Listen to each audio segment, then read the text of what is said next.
1 billion years ago, Earth hid a secret. Today, only a few traces remain in ancient rocks. Oceans covered almost the entire planet. Life was still simple. Everything seemed trapped in silence for hundreds of millions of years. But invisible changes were quietly shaping the future of all life on Earth. Why did a world where almost nothing seemed to happen become the greatest turning point in the history of life?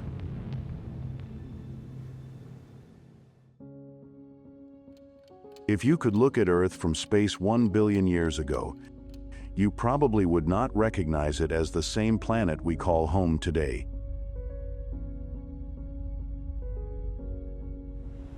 There was no Atlantic Ocean, no Pacific Ocean, and none of the 7 familiar continents had yet come into existence. Instead, most of Earth's landmass had fused into a single immense supercontinent known as Rodinia.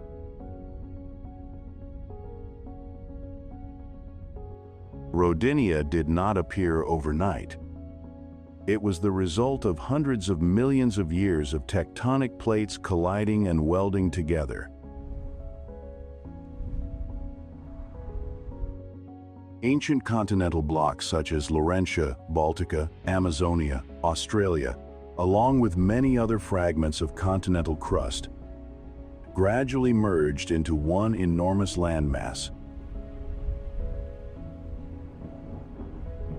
Although this supercontinent disappeared long ago, geologists have been able to reconstruct its shape by studying magnetic signatures preserved in ancient rocks, the ages of mineral formations, and the remarkable similarities between mountain ranges now separated by thousands of kilometers.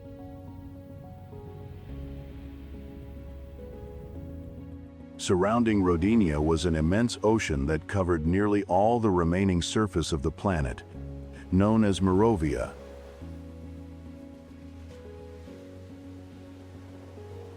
Although its exact shape is still being investigated, most geological models agree that it was the largest ocean of its time. Imagine every continent on Earth today joined into a single massive landmass.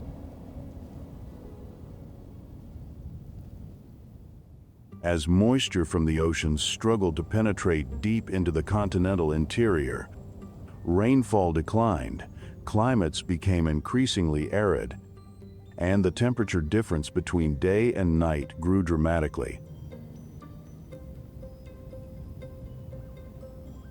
Yet the force that truly shaped the appearance of the planet did not lie on its surface.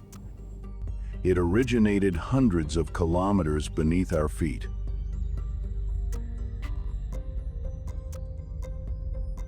Within Earth's mantle, powerful convection currents continuously transported heat upward from the core, pulling tectonic plates across the planet at only a few centimeters per year, slower than the rate at which your fingernails grow.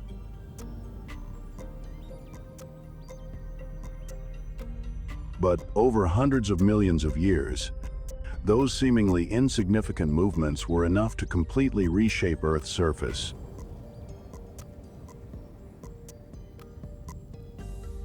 Rodinia was born through that process, and at the very same time, it was quietly laying the foundation for its own eventual breakup.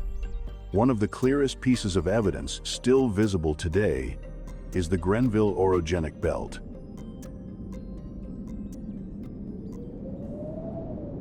Between approximately 1.3 and 1 billion years ago, as the continents collided to assemble Rodinia, they created an immense mountain range believed to have rivaled the modern Himalayas in scale.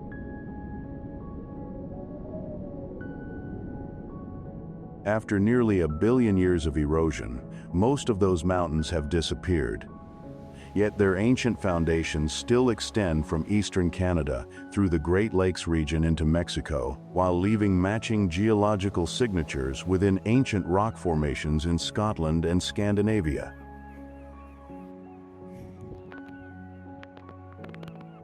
The remarkable agreement in rock ages mineral compositions, and geological structures has enabled scientists to demonstrate that these regions, now separated by vast distances, were once joined together within Rodinia.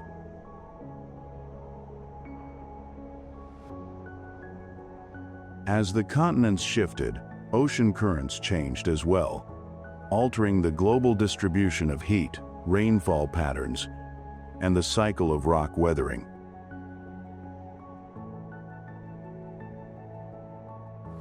During weathering, rainwater reacts with silicate rocks, carrying dissolved minerals into the oceans, while simultaneously removing part of the atmosphere's carbon dioxide through Earth's long-term carbon cycle.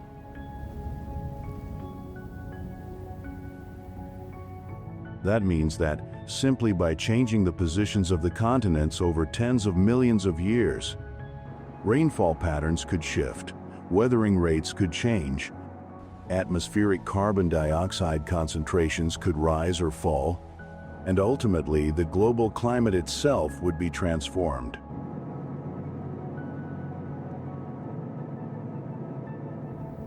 In other words, the slow migration of enormous masses of rock quietly determined the fate of Earth's atmosphere, its oceans, and every living organism on the planet.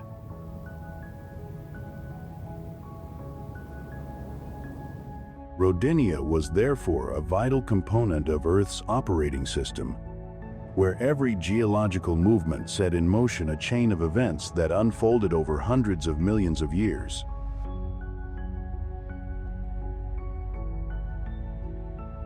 Next, we will look up into the sky of Earth 1 billion years ago to discover a dimmer sun, shorter days, a closer moon, and conditions that seemed almost insignificant, yet quietly shaped the future of life itself.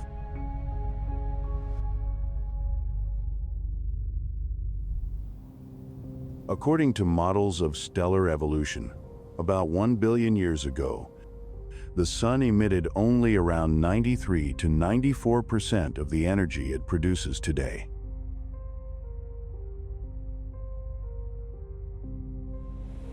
A decrease of only about 6 to 7% may not sound significant, but on a global scale, it meant Earth was receiving tens of watts less energy per square meter.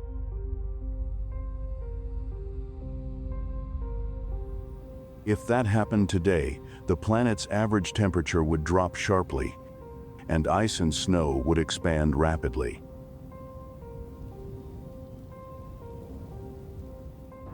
Yet geological evidence shows that the oceans still existed in liquid form, and life continued to develop. This is the faint young sun paradox, one of the most famous questions in planetary science.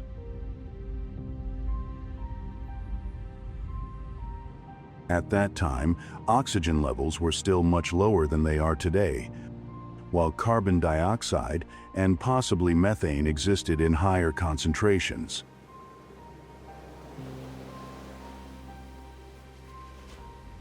These greenhouse gases acted like a massive thermal blanket, helping compensate for the missing energy from the sun.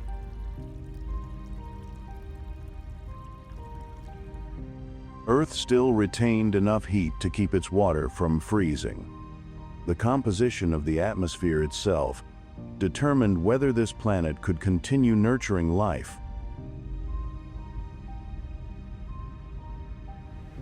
Even the color of the sky may have been different.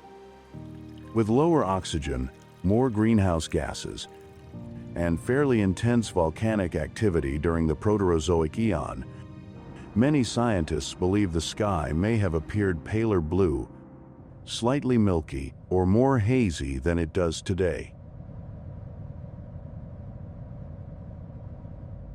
Yet the most surprising difference was not in the light, but in time. A day on Earth 1 billion years ago lasted only about 18 to 19 hours.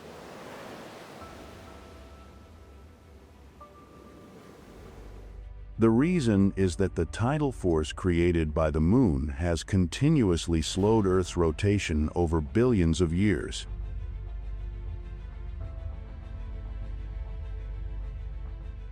At the same time, angular momentum has been transferred to the Moon, causing our satellite to gradually move away at an average rate of about 3.8 centimeters per year.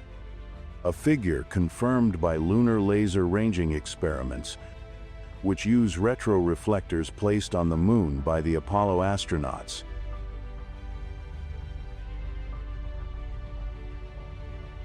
If we turn the clock back 1 billion years, the Moon would have been tens of thousands of kilometers closer to Earth. As a result, the planet rotated faster, and a year contained about 460 to 480 days instead of 365 days as it does today.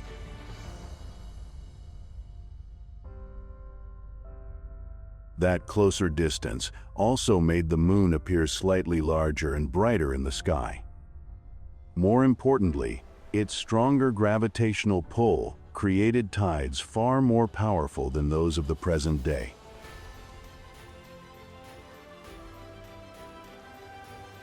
Each rise and fall of the tides did more than move seawater.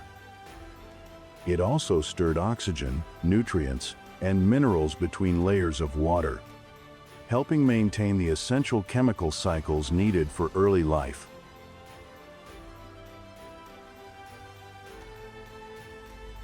The sky of 1 billion years ago, therefore, was not merely an alien backdrop. It was an essential part of the system that prepared the first conditions for complex life.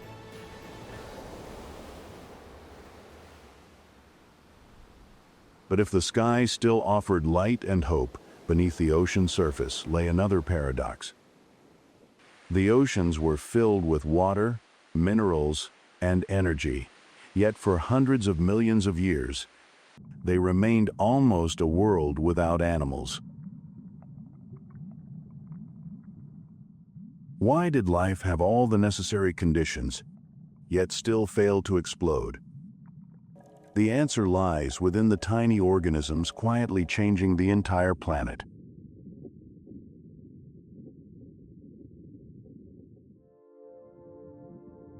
If you could dive into Earth's ocean about 1 billion years ago, the thing that would surprise you most would not be strange creatures, but the almost absolute silence.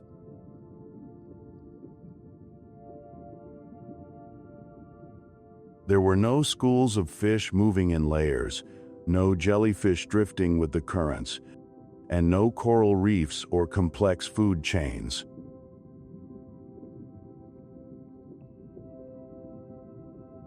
This may sound hard to believe, because water, sunlight, and the essential elements for life had all existed for a very long time.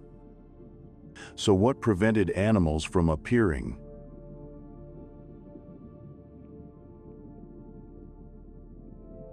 Unlike today's oceans, which are rich in dissolved oxygen, much of the ocean during the Mesoproterozoic existed in a ferruginous state, poor in oxygen but rich in dissolved iron.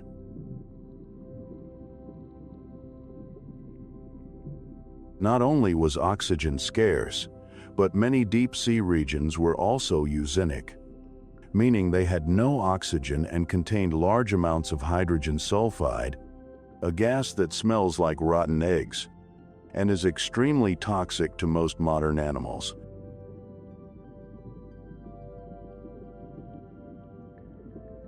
Today, similar conditions still exist in the deep waters of the Black Sea, where below roughly 150 to 200 meters, oxygen nearly disappears, and hydrogen sulfide accumulates at very high concentrations.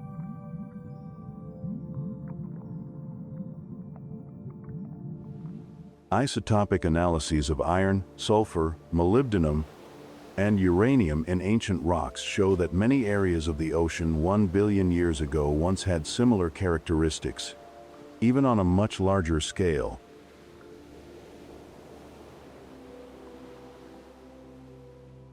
An environment like that could hardly support the development of animal ecosystems. However, what is important to note is that the ocean at that time did not lack elements such as carbon, nitrogen, or sulfur.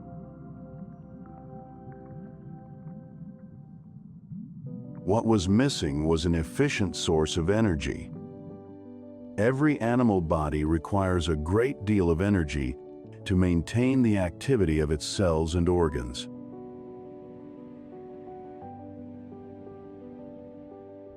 Microorganisms could still survive, but building large and complex bodies was almost impossible.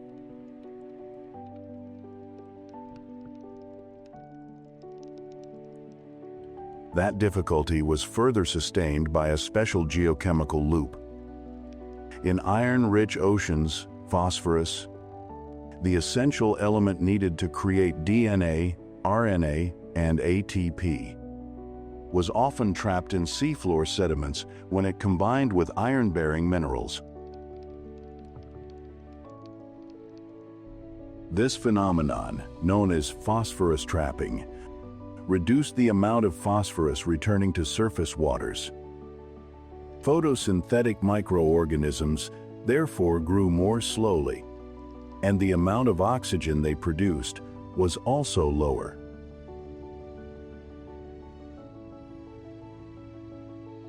Low oxygen then allowed iron to continue existing in dissolved form and continue locking away phosphorus.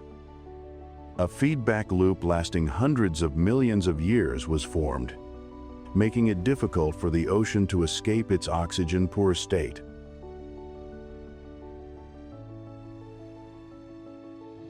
Seen from space, Earth at that time was still a blue planet, with oceans stretching all the way to the horizon. But beneath the water's surface was a world where chemistry determined every limit of life.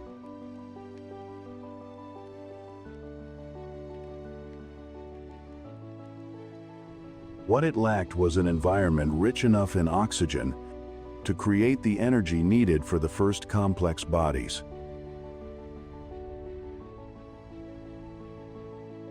Yet the history of life is always full of surprises. While the ocean seemed trapped in a deadlock for hundreds of millions of years, a quiet revolution was still taking place on a much smaller scale.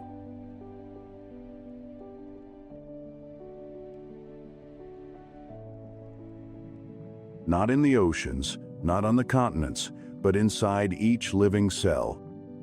It was this almost invisible innovation that would open the path toward multicellular organisms and eventually change the history of Earth completely.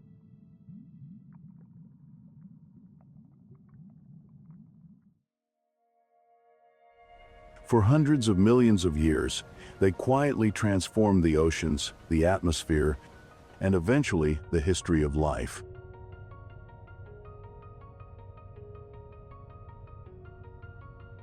The most important among them were cyanobacteria.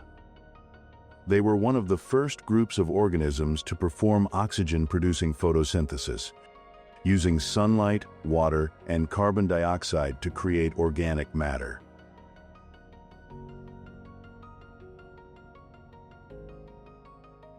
By about 1 billion years ago, early eukaryotic algae had also begun contributing more and more to this process.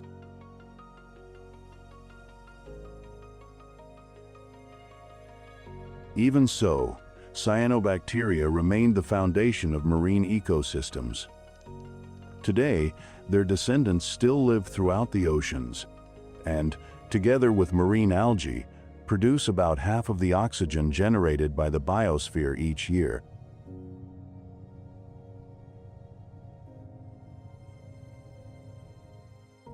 Yet that oxygen did not immediately accumulate in the atmosphere. Each newly created oxygen molecule almost instantly reacted with iron to form iron oxides, which then settled onto the seafloor.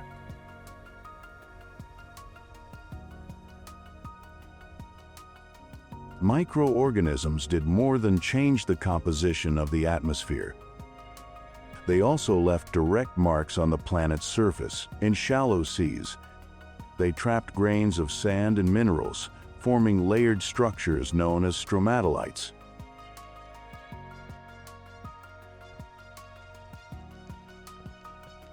At first glance, they may look like simple rocks, but each layer is actually the result of activity by countless generations of microorganisms.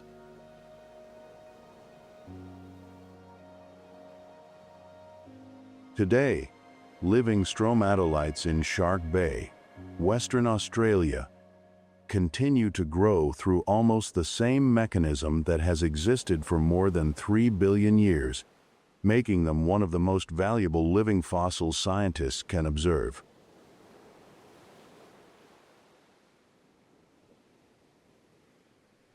Alongside this, most microorganisms did not live alone. They joined together into biofilms, biological mats, made of billions of cells bound together by substances they secreted themselves.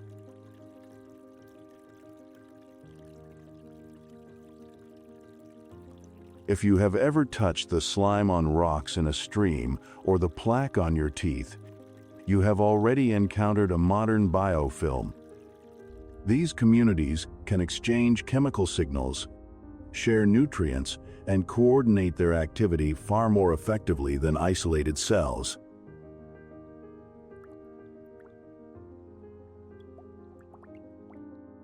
While photosynthetic organisms produced oxygen and organic matter, many other groups of bacteria and archaea took on the role of recycling material.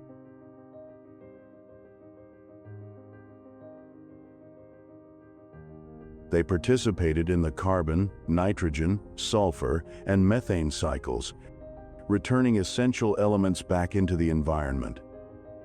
It was thanks to these tiny microorganisms that Earth's biogeochemical cycles were maintained continuously for billions of years.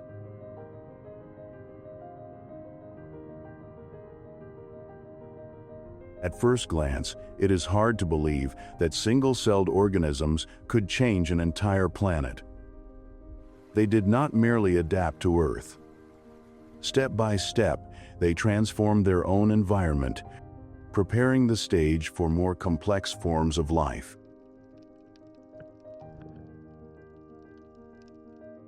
Yet, that revolution was still taking place only outside the cell. The decisive turning point in evolutionary history would come from an even smaller change, a reorganization within the structure of the cell itself.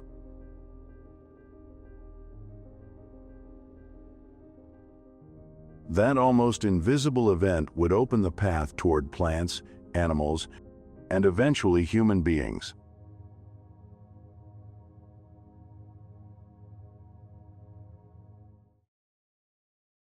After hundreds of millions of years quietly changing the atmosphere and the oceans, microorganisms had prepared almost every condition for a new world.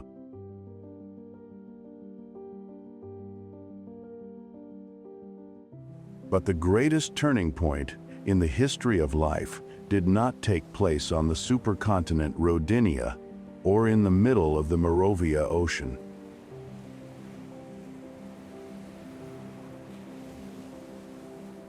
It happened inside a single cell. Many evolutionary biologists believe that if they had to choose the most important event in more than 4.5 billion years of Earth's history, they would not choose the appearance of dinosaurs or humans, but the birth of the eukaryotic cell, the common ancestor of all animals, plants, fungi, and ourselves.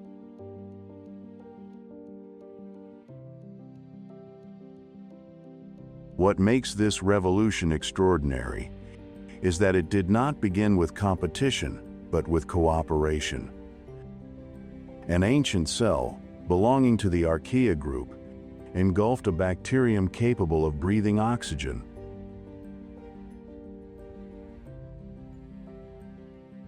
Instead of being digested, that bacterium continued living inside the host cell.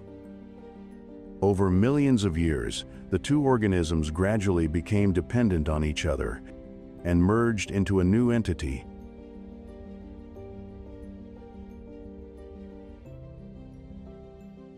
This is the foundation of the endosymbiotic theory, proposed by Lynn Margulis in the late 1960s, and now supported by extensive genetic and molecular biological evidence.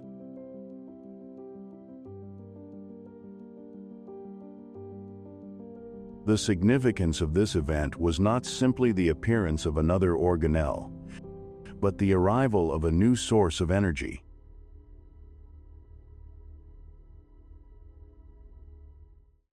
Biologist Nick Lane has called this the energy revolution of life, because energy, not just DNA, was the force that broke through the evolutionary limits of the cell.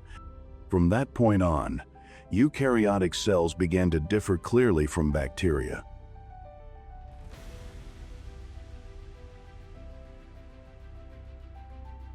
DNA was protected inside the nucleus. Mitochondria specialized in energy production, while the endoplasmic reticulum, the Golgi apparatus, and the cytoskeleton took on separate functions.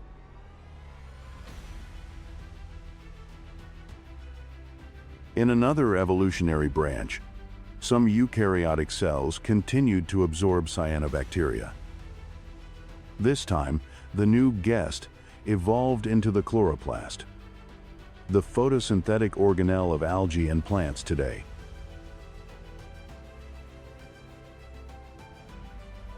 Like mitochondria, chloroplasts also retain their own DNA, further confirming that cooperation among single-celled organisms created some of the most important innovations in evolutionary history.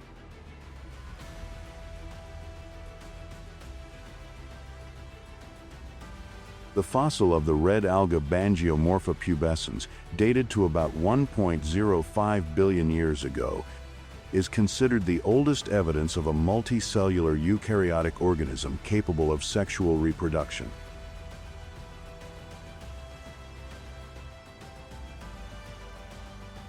Instead of merely copying themselves, individuals began combining genetic material to create new generations.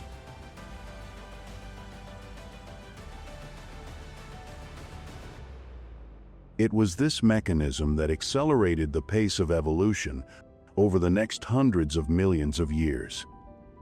What is remarkable is that this entire revolution happened in absolute silence. These cells, measuring just a few tens of micrometers, are silently changing the way life functions.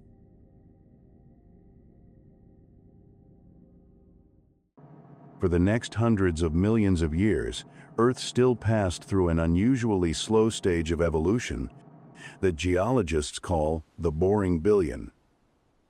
On the surface, the planet seemed calm.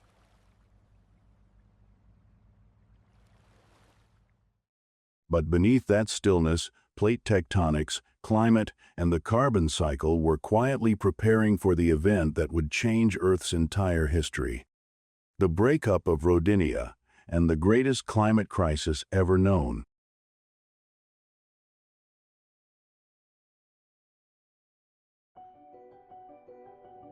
From about 1.8 billion to 800 million years ago, the fossil record shows almost no clear leaps forward. There were no forests, no large animals, and no mass extinctions on a global scale.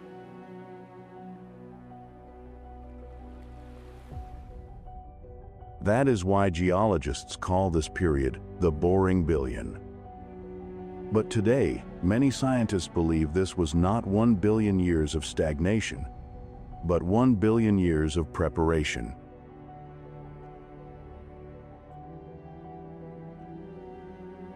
If we fast-forwarded through hundreds of millions of years, Earth's surface would seem to change very little.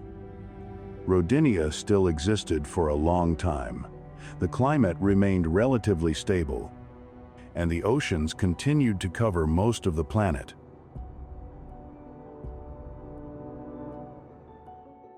Analyses of molybdenum, uranium, and chromium isotopes in ancient rocks show that most of the deep ocean remained oxygen-poor, while oxygen-rich water appeared only near the surface or along coastal regions.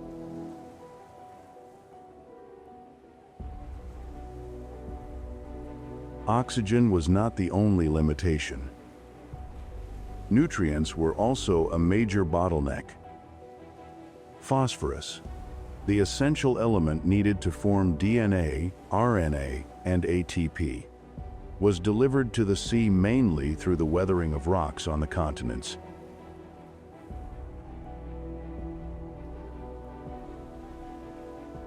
But when supercontinents were relatively stable, tectonic activity and mountain building weakened, so the amount of minerals carried by rivers into the ocean also declined.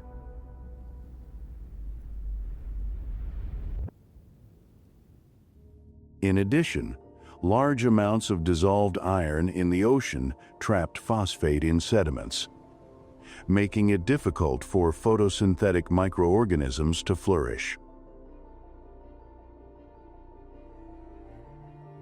But beneath the surface, life was still quietly changing. The genomes of eukaryotic organisms grew larger and became more finely regulated. Cells coordinated more effectively. Many diverse groups of algae appeared, and early forms of multicellularity began to be tested.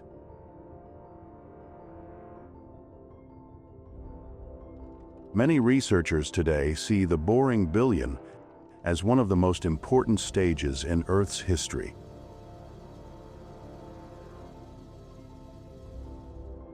Each individual change was very small, but accumulated over hundreds of millions of years. They stored enough energy for an unprecedented turning point. Then, around 800 million years ago, that long-lasting balance began to break apart.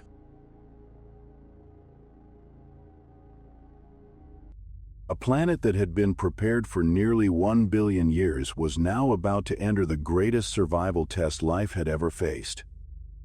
Snowball Earth.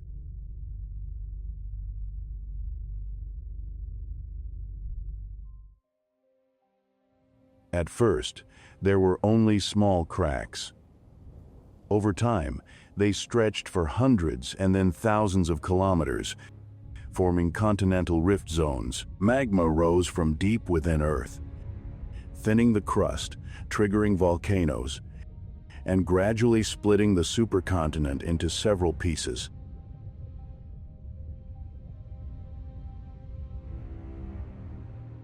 Within a human lifetime, that change is almost impossible to notice. But stretched across tens of millions of years, a new ocean will form.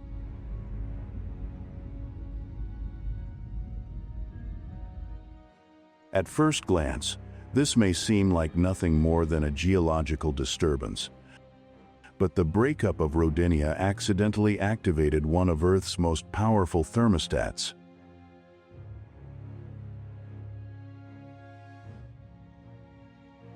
As new mountain ranges rose and basaltic lava flows cooled, especially in warm, humid tropical regions, a huge amount of fresh rock was exposed to rain and air for the first time.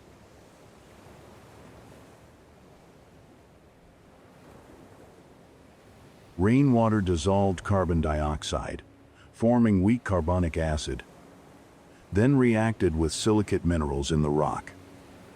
The products of this process were carried by rivers into the sea, where carbon became locked away in carbonate rocks for millions of years.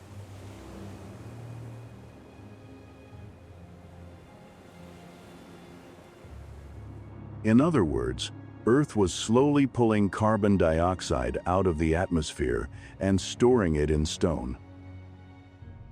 This created an interesting paradox. Volcanoes normally release carbon dioxide and tend to warm the planet.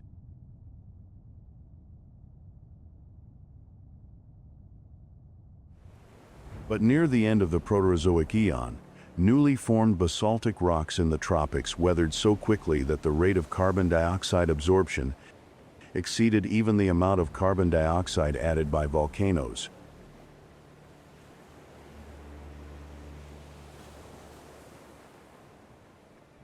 Strontium and carbon isotope studies, along with many modern geochemical models, all show that silicate weathering increased sharply during this period, gradually weakening the greenhouse effect.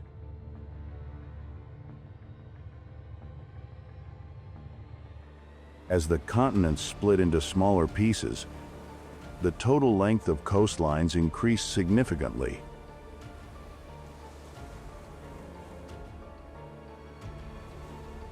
New river systems formed, carrying large amounts of phosphorus and many trace elements from the continents into the sea. For cyanobacteria and eukaryotic algae, this was a massive supply of nutrients after hundreds of millions of years of scarcity.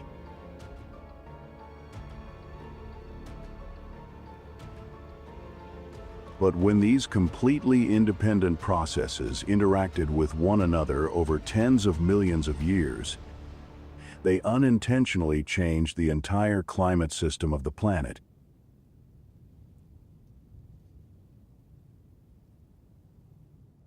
The breakup of Rodinia did not merely change the map of the world. It also transformed the carbon cycle, the composition of the atmosphere, and the living conditions on Earth. But every major change comes with a price.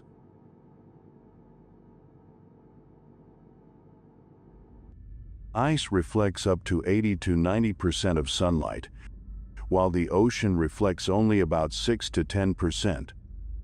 The more ice there was, the less heat Earth absorbed. The colder it became, the farther the ice spread. A dangerous positive feedback loop had been triggered.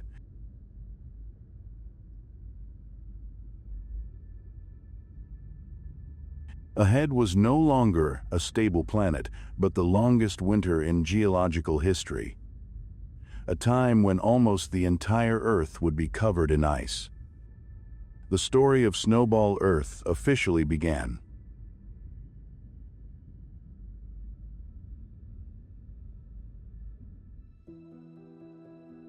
The breakup of Rodinia did more than split the continents apart.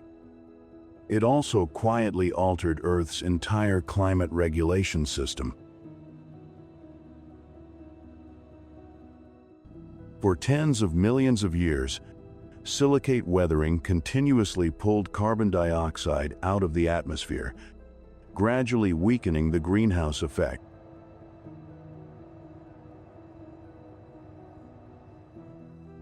By about 717 million years ago, the climate system crossed a critical threshold, opening the coldest period in the planet's history.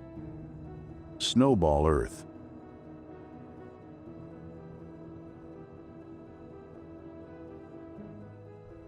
If you looked at Earth from space at that time, you would find it hard to believe this had once been a blue planet. Ice no longer covered only the poles, but gradually spread toward the tropics. As the area of ice expanded, the ice albedo feedback began to dominate the climate. Snow and ice reflect up to 80 to 90% of sunlight, while the ocean reflects only about 6 to 10%.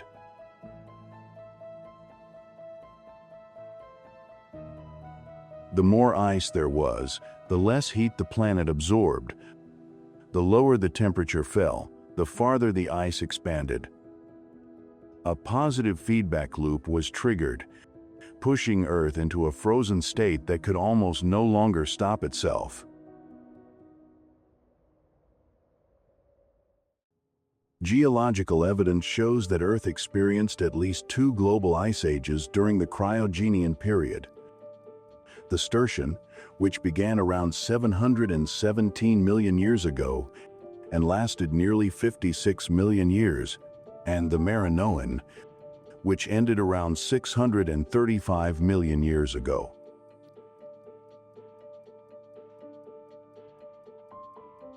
From space, Earth had almost become a giant white sphere. At first, this hypothesis was considered too extreme. However, more and more evidence has strengthened it.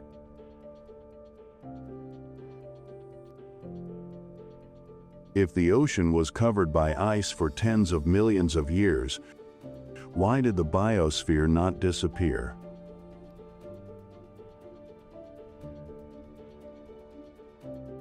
Some equatorial regions may have had strips of open water or thin ice under the slushball Earth model, allowing enough light to pass through and sustain photosynthesis.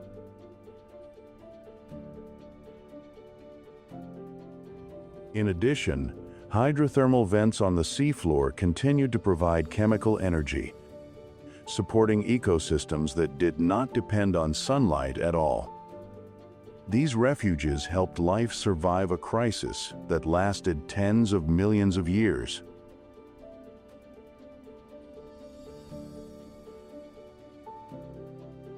When the ice melted, weathering across the continents intensified, carrying large amounts of phosphorus and nutrients into the ocean.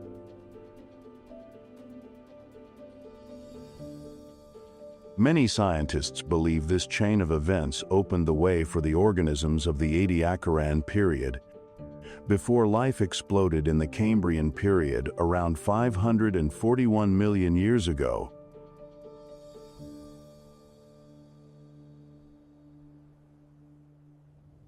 But one final question remains. If the entire planet was locked in ice for tens of millions of years, what force was powerful enough to melt that ice?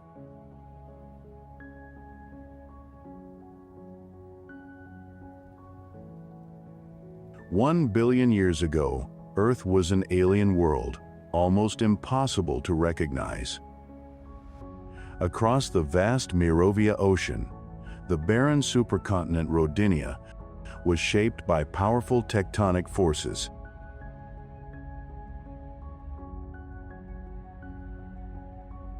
Although the atmosphere was poor in oxygen and the land was empty, this planet was never a dead world. That seemingly silent era was proof of an Earth that never stopped changing, where primitive seeds of life and distant geological movements laid the great foundation for the modern world we know today.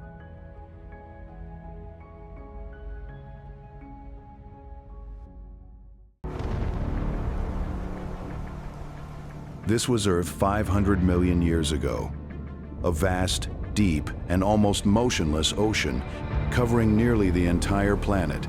Yet beneath those silent waters, life was beginning to emerge through tiny, strange organisms unlike anything the world had seen before. For the first time in the history of life, these creatures evolved eyes to sense and interpret the world around them. Then suddenly, everything changed.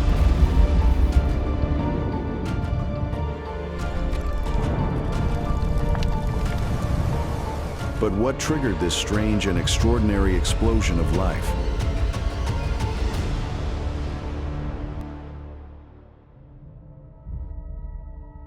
While the ocean below was exploding with life, from outer space, Earth appeared strangely silent. The planet was dominated by water. Scientists estimate that nearly 80% of Earth's surface was covered by shallow oceans, spread across the globe like gigantic mirrors reflecting sunlight back into space. The continents had not yet merged into large landmasses as they are today. Instead, they existed as scattered fragments concentrated mostly in the southern regions of the ancient planet. There were no forests, no green plains, and no terrestrial ecosystems recognizable to modern life. The atmosphere during this time was also completely different. Carbon dioxide levels were many times higher than they are today, creating an intense greenhouse effect that wrapped around the planet. Volcanoes erupted continuously, releasing gas and ash into the atmosphere and leaving the skies frequently hazy. Sunlight reaching the ocean surface often appeared pale, yellow, and unstable through the thick atmospheric veil. There was no climatic balance like the one Earth experiences today. The planet resembled an overheating thermal engine, constantly fluctuating between hot and extremely hot conditions, never achieving long-term stability. Even the cycle of day and night was different. Earth rotated faster than it does now, causing a single day to last only around 21 to 22 hours. Time itself moved more quickly, forcing life to constantly adapt its existence within an environment that never truly stood still. Amid that chaos, the oceans became the primary stage for life. There was no land for organisms to dominate, no vegetation covering the surface. Everything unfolded beneath the water. Hard-shelled organisms began to appear as a biological response to an increasingly competitive environment. Primitive animals, such as sponges, early corals, and ancient arthropod-like creatures, slowly began shaping the first ecological networks on the planet. In that world, light, pressure, and ocean chemistry became the defining forces of survival. No permanent rules had yet been written, and from that incompleteness, Earth began entering a new chapter. A chapter defined not by stability, but by transformation. A planet where nearly 70 to 80% of the surface was covered by water, but not the deep, stable oceans we know today. These were vast, shallow seas stretching across thousands of kilometers, where sunlight penetrated only a few dozen to at most a few hundred meters below the surface.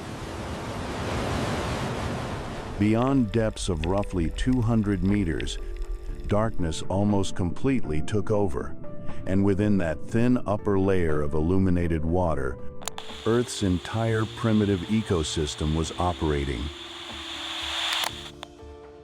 The continental surface at that time was little more than barren rock, constantly eroded by wind and salt water. Surface temperatures fluctuated violently, while atmospheric CO2 levels were many times higher than today, creating an intense greenhouse effect that made land nearly uninhabitable. And yet, among the smallest organisms on Earth were the ones exerting the greatest influence. Cyanobacteria, these microscopic life forms, first appearing more than 2.5 billion years ago, continued playing a critical role throughout the Cambrian period. Through photosynthesis, they converted carbon dioxide and sunlight into oxygen.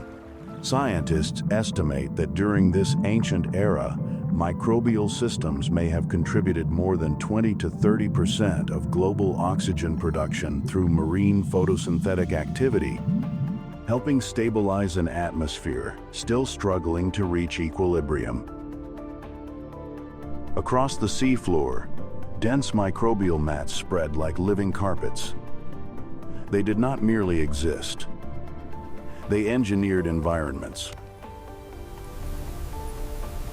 Layer after layer of microorganisms accumulated, decomposed, and regenerated, creating the first fundamental energy cycles of the planet. But the oceans were no longer inhabited by microbes alone. This was also the era when multicellular life began to explode in complexity. One of the most iconic examples was the trilobite, an ancient arthropod group that first appeared around 521 million years ago and rapidly became one of the most widespread life forms on Earth.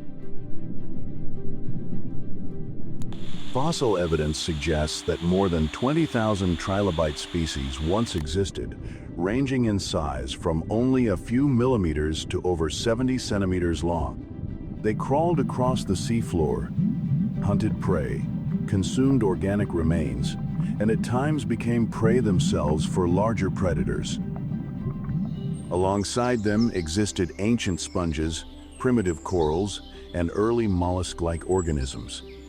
Some species even developed symmetrical body structures, a major evolutionary advancement that allowed them to move with direction and coordination through the water. For the first time in Earth's history, life was no longer simply existing. It was beginning to organize itself into ecosystems. Most importantly, and perhaps most revolutionary of all, was energy itself. In the Cambrian oceans, energy no longer came solely from simple chemistry or sunlight alone. True food chains were beginning to emerge. For the first time, life became a network of continuous competition. As oxygen levels increased in both the atmosphere and seawater, entirely new metabolic possibilities opened. Organisms could generate energy more efficiently, develop larger bodies, and most importantly, evolve primitive nervous systems.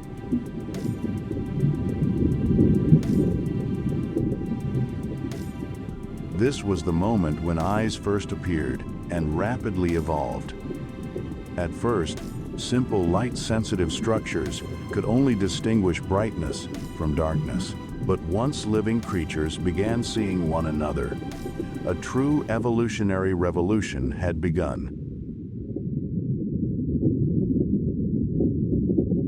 Earth was entering a phase that science now calls the Cambrian explosion, one of the most dramatic evolutionary leaps in the history of life. Within just 20 to 25 million years, nearly all major animal groups suddenly appeared.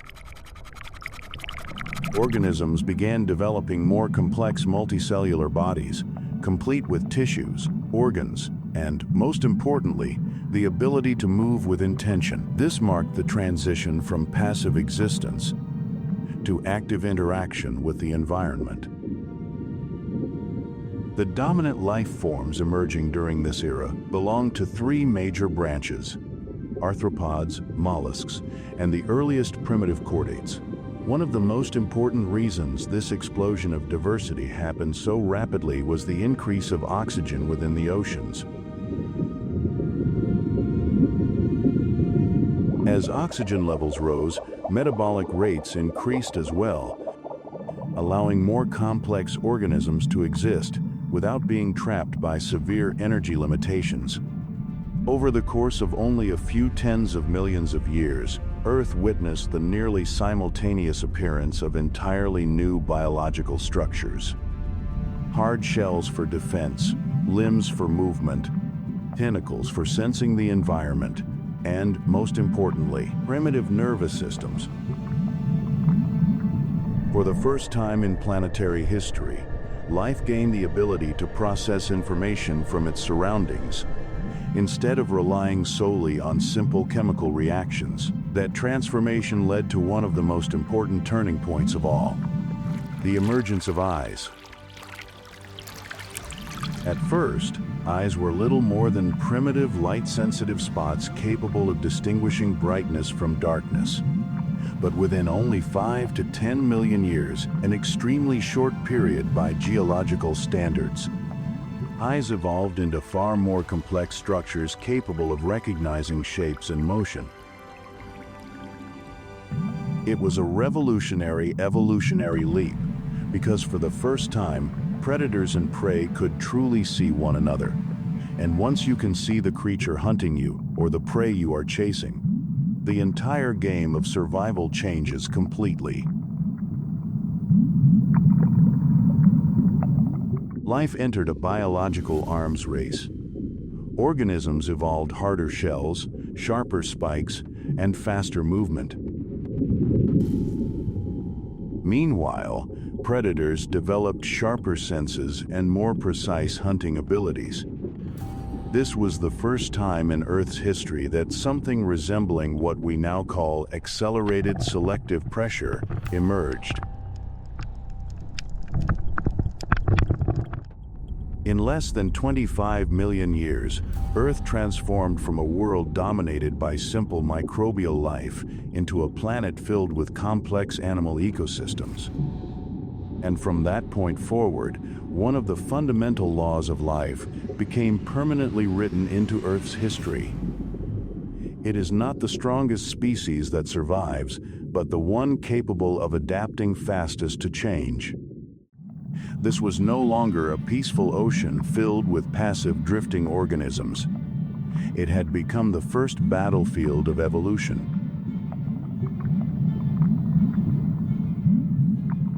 What happens when a living creature gains the ability to actively hunt for the very first time? More than 520 million years ago, the Cambrian oceans began giving rise to the first true predators.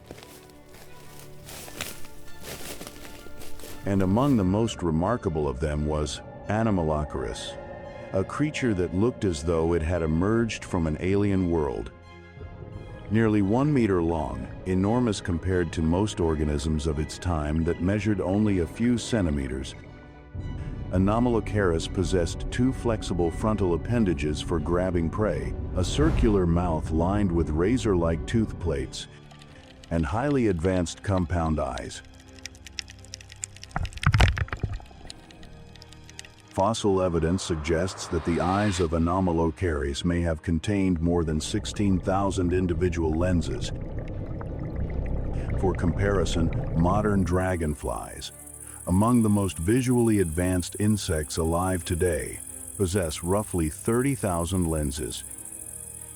That means more than 500 million years ago, nature had already created a visual system powerful enough to detect movement within the dim waters of the ancient oceans. And from the moment predators like these appeared, life could no longer remain still. This created an evolutionary pressure, unlike anything that had existed before. Prey species began developing hard shells made of calcium carbonate, an extraordinarily important biological turning point. Cambrian fossils reveal that the thickness and complexity of biological armor increased rapidly during this period. It was a direct response to predation. Once life became hunted, it began learning how to defend itself. The Cambrian oceans were no longer silent environments. They became worlds filled with invisible tension. Trilobites began burrowing into mud to hide. Some species evolved sharp spines along their bodies. Fragile, soft-bodied organisms gradually disappeared or were pushed into less dangerous environments. Food chains became increasingly complex, and for the first time, Earth's ecosystems developed something we could describe as dominant predators. Life on Earth was no longer evolving in peace. Every evolutionary step created competition. Every biological innovation generated new pressure across the ecosystem. And yet it was precisely that brutality that accelerated the diversity of life itself. Without predation, life may have remained nothing more than simple drifting organisms floating through the oceans forever. It was the fear of being eaten that forced life to invent biological armor, nervous systems, reflexes, speed, sensory awareness, and eventually primitive intelligence. In other words, part of the modern life that exists today was born from fear at the bottom of the ocean more than 500 million years ago. Toward the end of the Cambrian period and the eras that followed, Earth began entering one of the most important geological cycles in its history, the formation of Gondwana. This was a massive supercontinent composed of regions that today we recognize as South America, Africa, India, Australia, and Antarctica. What is astonishing is this: lands now separated by thousands of kilometers were once connected as a single unified mass. If you could stand on Gondwana around 500 million years ago, you would see no borders between the modern continents. There was no Atlantic Ocean, no Indian Ocean as we know it today. There was only an enormous landmass located primarily in the southern hemisphere, surrounded by endless ancient oceans. But why did that matter to life? Because when continents move, habitats change with them. And when environments change, evolution is forced to adapt. This was the point where geology and biology became deeply intertwined. Life does not evolve in isolation. It is shaped by the movement of the planet itself. When tectonic plates collide, mountains rise. When they separate, oceans expand. Volcanic eruptions release carbon dioxide into the atmosphere, altering global temperatures. Ocean currents shift direction. Climate patterns fluctuate. A shallow sea can become a barren desert after only a few million years. A region once rich in oxygen can transform into a dead zone. And every organism living within those environments is forced to adapt or disappear. Scientists refer to the cycle of supercontinent formation and breakup as the Wilson cycle. A supercontinent forms, survives for hundreds of millions of years, and then gradually fractures apart due to thermal pressure rising from beneath the mantle. Afterward, the continental fragments drift, collide, and eventually merge again into a new supercontinent.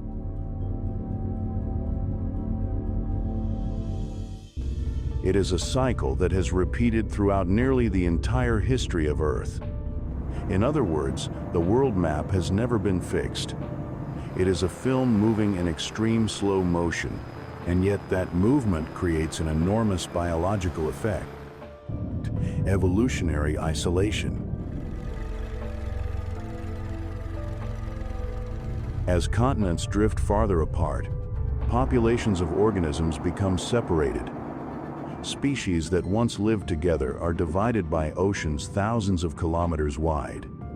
And over time, they begin evolving in completely different directions. This is one of the reasons biodiversity on Earth expanded more dramatically over time.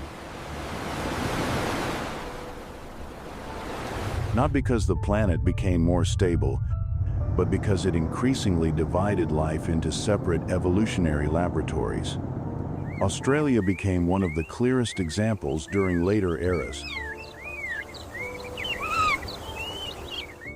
After separating from Gondwana more than 100 million years ago, the continent became almost completely isolated. As a result, marsupials evolved along their own unique path, producing strange creatures found nowhere else on Earth. But the principle itself had begun far earlier, during the first great movements of the ancient continents. And across the hundreds of millions of years that followed, the slow drift of continents would continue reshaping the planet on an enormous scale, opening the path for the first forests, transforming the global climate, and ultimately guiding life onto land itself.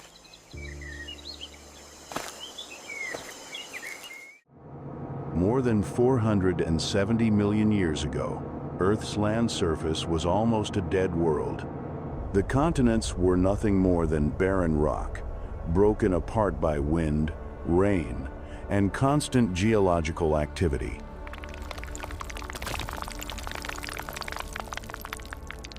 Sunlight struck the surface directly, without a thick ozone layer like today to fully shield the planet from ultraviolet radiation. Temperatures fluctuated violently between day and night. During the day, rocks could become scorching under the intense greenhouse conditions. At night, temperatures dropped rapidly because there were no forests, no vegetation, and no stable atmospheric moisture to retain heat. The first pioneers were not animals, but layers of cyanobacteria and microbial mats. These organisms began attaching themselves to damp rock surfaces near coastlines and river mouths. The microbial communities secreted biological slime that trapped mineral dust and water, slowly forming the first layers of organic material. Millions of years passed simply to create a few centimeters of primitive biological ground. Yet it was that fragile foundation that changed the entire future of the planet. For the first time, land began gaining the ability to retain water and nutrients. After the microbial communities came the first primitive forms of terrestrial plants. They were not trees like those we know today, but more similar to tiny modern mosses, liverworts, and hornworts, low to the ground and heavily dependent on moist environments. They possessed no true roots and lacked advanced vascular systems for transporting water, which meant they could survive only near reliable water sources. But their appearance was revolutionary. Ancient fossils suggest that primitive land plants began spreading across Earth roughly 470 to 450 million years ago. As photosynthesis on land increased, atmospheric carbon dioxide slowly began to decline. And then a chain reaction began. Plant roots, still extremely primitive, started breaking apart rock. Weathering accelerated, releasing minerals into the environment.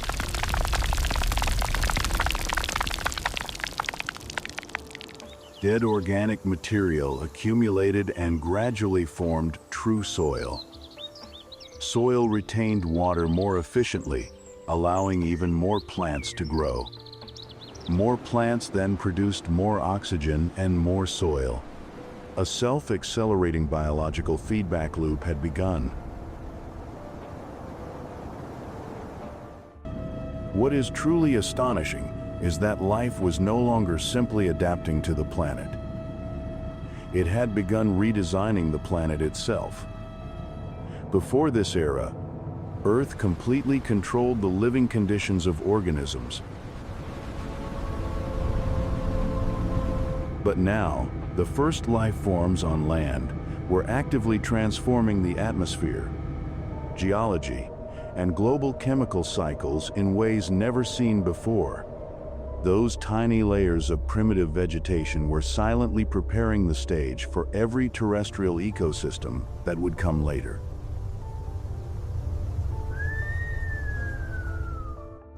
In the oceans, water supported the body. On land, organisms had to support their own weight. In water, cells remained constantly surrounded by moisture. On land, drying out even briefly could mean death.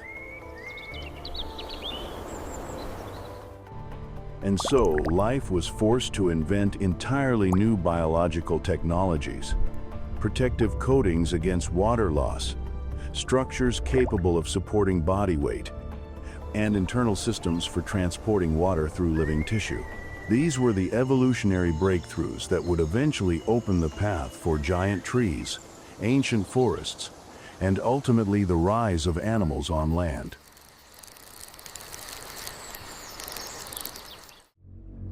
The appearance of vascular plants marked one of the greatest turning points in Earth's history. The first organisms to develop internal systems capable of transporting water and minerals throughout their bodies. These were the distant ancestors of every forest that exists on Earth today. Plant groups such as ancient ferns, lycophytes, and horsetails began spreading across vast humid swamps. At first, they stood only a few dozen centimeters tall. But evolution did not stop there. Over time, some species developed primitive woody trunks and eventually reached heights greater than 10 meters. By around 385 million years ago, the first true forests had emerged. If you could walk into an ancient Devonian forest, it would feel unlike any modern forest on Earth.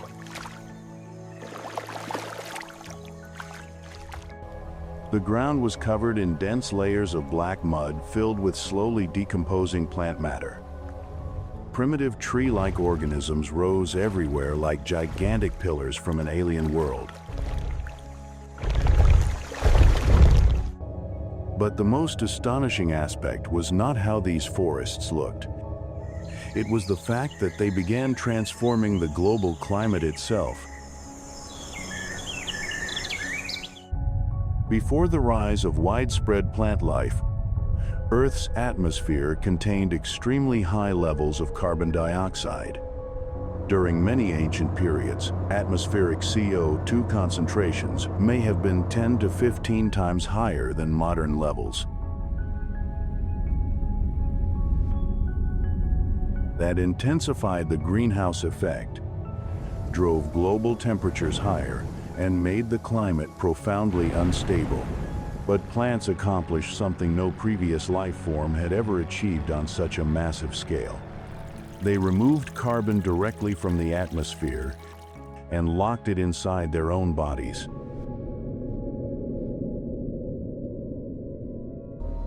Through photosynthesis, the ancient forests absorbed carbon dioxide and used carbon to build trunks, roots, and woody tissue. When those plants died, much of that carbon became buried beneath layers of sediment instead of immediately returning to the atmosphere.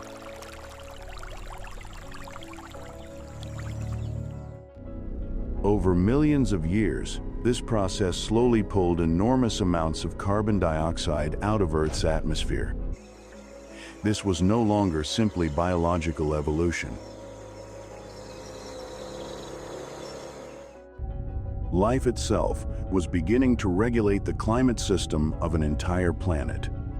Geological evidence suggests that during the Devonian and later Carboniferous periods, atmospheric oxygen levels rose dramatically, at times reaching roughly 30 to 35%, far higher than today's 21%. This produced enormous biological effects. Insects evolved gigantic sizes because respiratory systems functioned more efficiently in oxygen-rich environments. Some ancient dragonfly-like species, such as Meganura, developed wingspans exceeding 70 centimeters. But rising oxygen levels also meant wildfires became far more common. A single lightning strike could burn hundreds of kilometers of primitive forest. And from the ashes, plant life would rise again even stronger. Earth had entered an entirely new biological cycle. One in which life was no longer merely adapting to the environment, but actively creating the environment for itself. Viewed from space, Earth was slowly transforming from a barren, rocky planet into a truly living world. But once life gains the power to alter a planet's global climate, it also gains the power to unintentionally push itself toward entirely new crises. There were periods in Earth's history when the planet became so hot that ice nearly vanished from every polar region. Scientists refer to this state as greenhouse Earth. During eras such as the late Devonian and many intervals throughout the Paleozoic, atmospheric carbon dioxide levels were many times higher than they are today. That created an enormous greenhouse effect. Heat became trapped within the atmosphere, driving global temperatures dramatically higher. The polar regions no longer remained permanently frozen as they are now. Sea levels rose, flooding vast, low-lying continental regions beneath warm, shallow seas. But the problem was never only temperature. A hotter planet also meant more extreme weather. Water evaporated more intensely from the oceans, generating storms on scales far beyond most modern phenomena. Imagine superstorms lasting for weeks across endless ancient oceans, where no stable ecosystems yet existed to weaken the atmosphere's raw power. And then there were the volcanoes. During Earth's ancient history, tectonic activity was far more intense than it is today. The mantle beneath the crust remained hotter, allowing magma to rise toward the surface far more easily. These eruptions were not merely isolated volcanoes like the ones we know now. At times, enormous magma provinces erupted continuously for hundreds of thousands of years, releasing enough carbon dioxide and sulfur into the atmosphere to alter the global climate itself. Some ancient eruptions may have produced millions of cubic kilometers of lava. And yet the paradox is this: those catastrophes were also driving evolution forward. Every time the climate shifted violently, ecosystems collapsed and reorganized. Some species vanished, others adapted.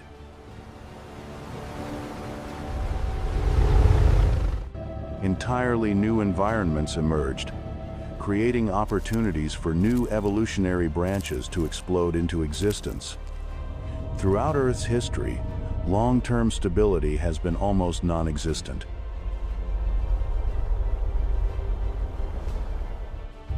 This planet evolves through crisis.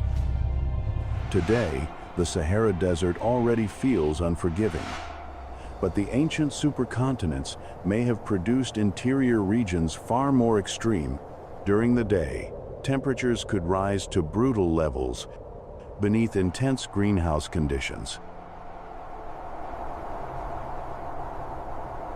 At night, temperatures dropped rapidly because of the lack of atmospheric moisture capable of retaining heat. The contrast between day and night generated violent weather systems unlike almost anything experienced on modern Earth. If we descend into Earth's oceans today, the deeper we go, the more sunlight disappears, temperatures fall, pressure rises, and life becomes increasingly sparse. But more than 450 million years ago, the oceans were not merely a place that contained life. They were the entire center of life itself. This was the transitional era between the Cambrian and the Ordovician periods, one of the most important chapters in the evolutionary history of the oceans. Ecosystems were no longer as simple as they had once been.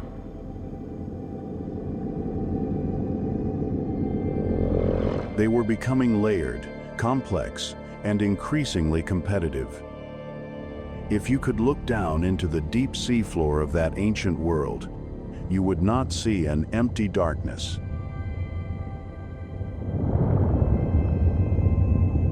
One of the most important foundations of these ecosystems was the hydrothermal vent systems scattered across the ocean floor. In these regions, seawater seeped down through Earth's crust, became superheated by magma, and then erupted back upward through cracks in the seafloor at temperatures that could exceed 300 to 400 degrees Celsius. Yet, because of the immense pressure in the deep ocean, sometimes more than 250 times atmospheric pressure, the water did not boil in the normal way. Within that extreme environment, life did not depend on sunlight. It depended on chemosynthesis, the process of using chemical energy from reactions involving hydrogen sulfide, methane, and minerals to generate biological energy. This marked an extraordinarily important moment in Earth's history. Life demonstrated that sunlight was not a mandatory requirement for existence. Around these vents, bacteria and microbial organisms formed dense biological communities. They resembled chemical oases, surrounded by the black emptiness of the deep ocean. From there, energy began flowing upward through higher biological levels, forming food chains entirely independent from the planet's surface. If the shallow seas were where life exploded in physical diversity, then the deep oceans were where life learned how to survive under the most extreme conditions imaginable. In the upper ocean layers, Cambrian and Ordovician ecosystems continued expanding rapidly. Creatures, such as trilobites, remained incredibly widespread, with more than 20,000 species having existed throughout Earth's history. They moved across the seafloor, burrowed through mud searching for food, and evolved into many different body forms depending on their environments. Alongside them, mollusks and brachiopods began dominating large portions of the ocean floor. Some species evolved hardened shells to survive the growing pressure of predation.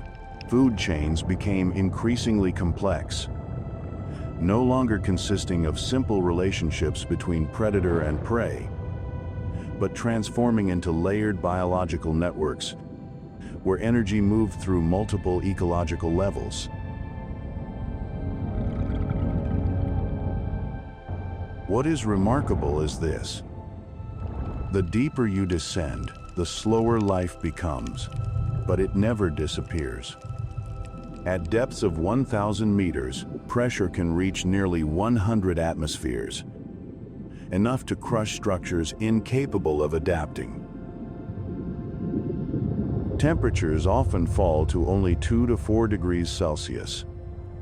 Sunlight disappears completely after roughly the first 200 meters. A region scientists now call the permanent dark zone. The ancient oceans were not merely places where life exploded in abundance. They were also where life learned how to exist without light. Some scientific models suggest that hydrothermal vents may have provided the ideal conditions for the very first chemical reactions that eventually produced life itself, thanks to their stable and continuous energy sources. The oceans, therefore, were never a uniform mass of water. They were a living three-dimensional structure where life distributed itself according to light, pressure, and chemistry. And within that entire system, one truth becomes clear. The oceans did not merely nurture life in the distant past. They were the first laboratory where life learned how to become complex.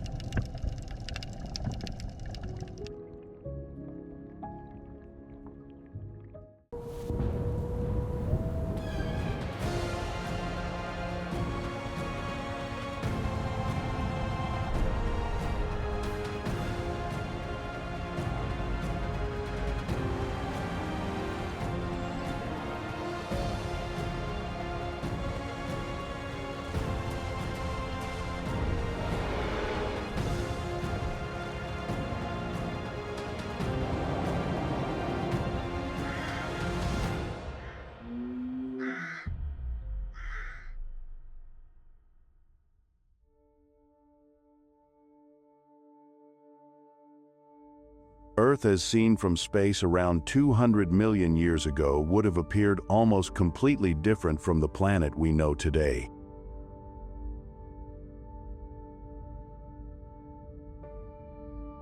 Where the vast Atlantic Ocean exists now, there was only a continuous expanse of land stretching for tens of thousands of kilometers. Most of Earth's landmass was joined together into a gigantic supercontinent called Pangaea, one of the most remarkable geographic structures in the history of the planet.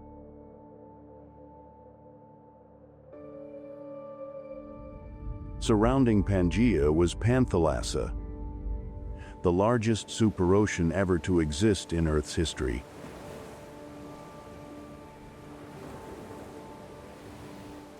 It was a body of water almost entirely uninterrupted by continents, allowing ocean currents to transport heat and energy on a global scale. From space, Panthalassa would have appeared as an immense deep blue circle encircling the planet's single great landmass.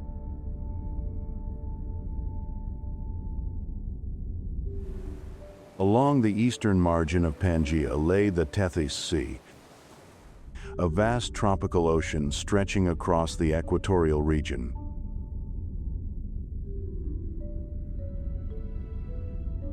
While many ecosystems around the world were still recovering from the Triassic-Jurassic mass extinction that occurred approximately 201 million years ago, the waters of the Tethys became a place where life rebounded at an astonishing pace, where many important groups of marine organisms began to expand and dominate the oceans.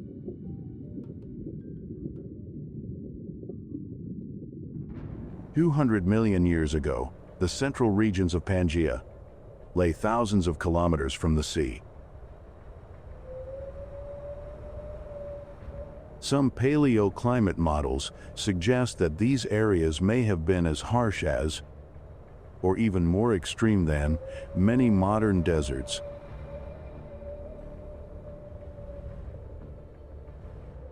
Meanwhile, the coastal regions received greater moisture and supported richer ecosystems. Seen from space, Earth 200 million years ago still displayed brilliant white clouds drifting above deep blue oceans, a planet overflowing with life. Yet beneath that peaceful appearance was a world standing at a pivotal moment in geological history.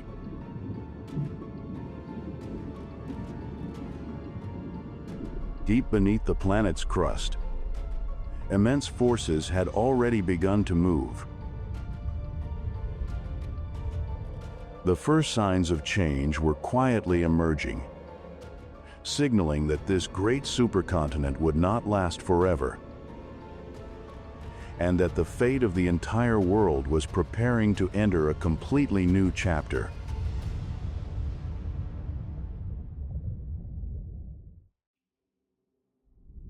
From space, Pangaea appeared to be a single enormous and immovable landmass. But if it were possible to accelerate millions of years of Earth's history into just a few minutes, you would see this entire supercontinent slowly being torn apart by the planet's own internal forces.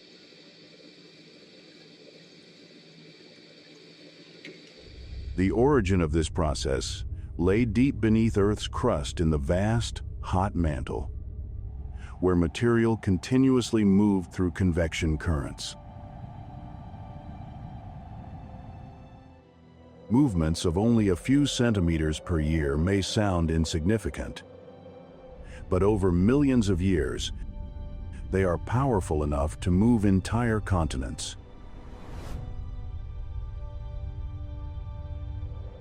Around 200 million years ago, heat trapped beneath Pangaea for an extended period began to accumulate to the point that the crust above it was stretched and weakened.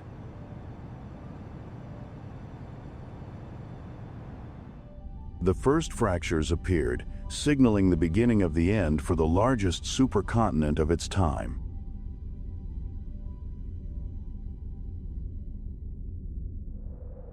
At first, the changes were almost impossible to notice.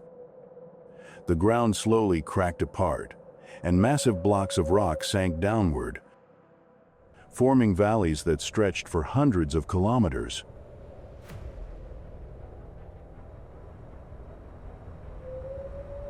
A modern example that helps us visualize this process is the East African Rift Valley, where the African continent is gradually splitting into two parts.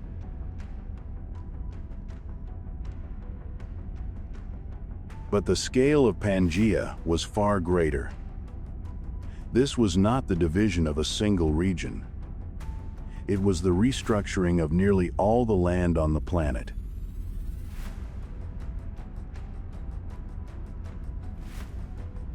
As the crust became increasingly thin, magma from deep below began rising through the fractures.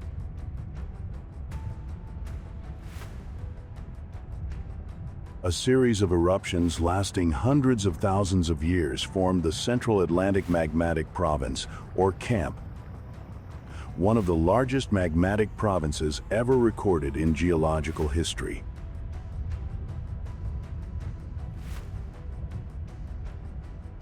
Geological studies indicate that the affected area exceeded 10 million square kilometers. What is remarkable is that basalt layers of the same age and chemical composition can still be found today in Morocco, eastern North America, and Canada.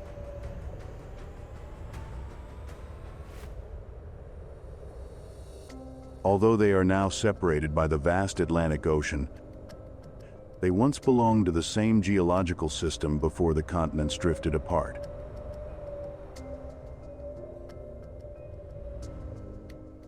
The evidence is not found only in rocks. Fossils tell the same story. Paleontologists have discovered many identical species of ancient reptiles, plants, and freshwater organisms in both South America and Africa.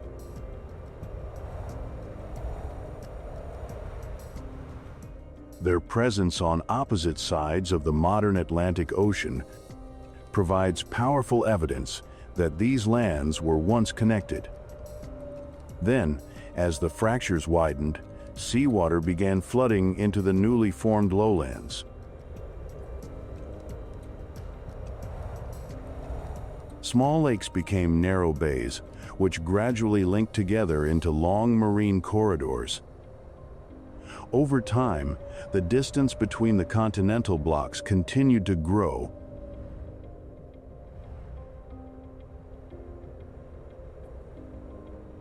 A new ocean was being born.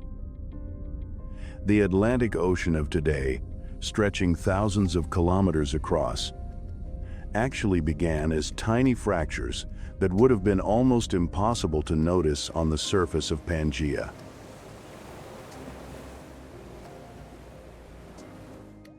This is what makes this period so extraordinary. We are witnessing the birth of the modern world. Every slow movement of the crust at that time was quietly determining the future positions of North America, Africa, and Europe.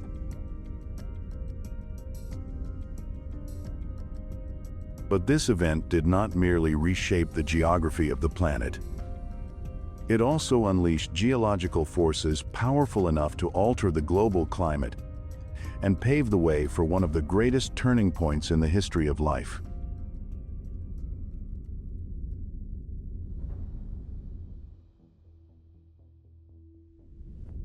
Just as Pangaea began to split apart, the planet was not merely changing shape. It was emerging from a biological crisis that had nearly erased most life on Earth.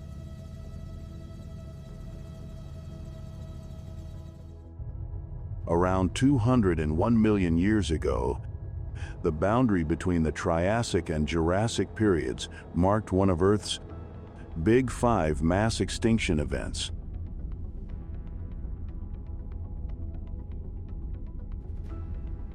Global stratigraphic studies indicate that between 50 and 75% of species disappeared within an extremely short span of geological time, only tens of thousands to a few 100,000 years. A mere blink compared to the planet's 4.5 billion year history.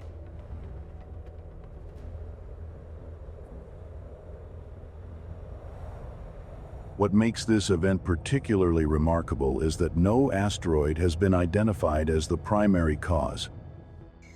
Unlike the extinction event that later ended the age of the dinosaurs,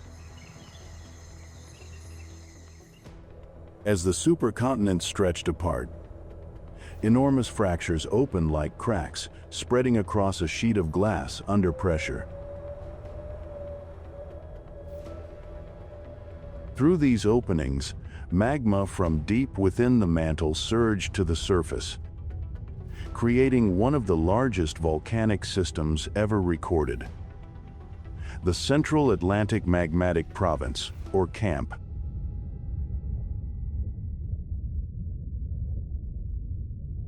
Geological data show that CAMP extended across more than 10 million square kilometers, from North America and South America to Africa and Europe, leaving behind basalt layers hundreds of meters thick in some regions.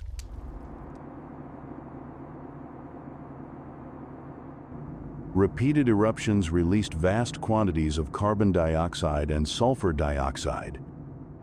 In the short term, sulfate aerosols may have reflected sunlight and triggered temporary cooling episodes.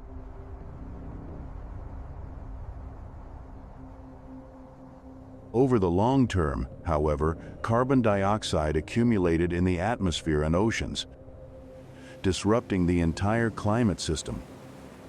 Carbon isotope analyses from sedimentary rocks around the world reveal a major disturbance in the carbon cycle, leading to prolonged warming.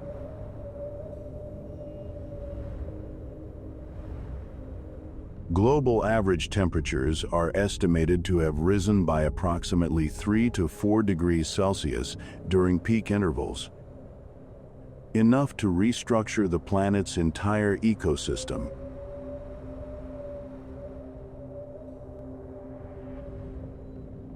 A domino effect soon began to spread. The oceans absorbed carbon dioxide, making seawater more acidic and creating severe challenges for calcium shell-producing organisms such as mollusks and plankton, the foundation of marine food webs.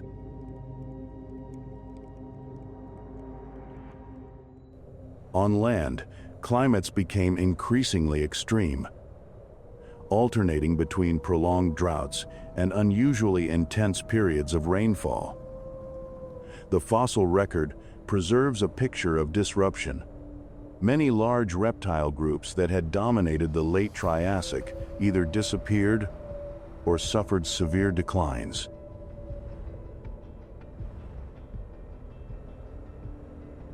Giant amphibians failed to adapt quickly enough to rapidly changing environments. The oceans experienced a profound restructuring of biological communities.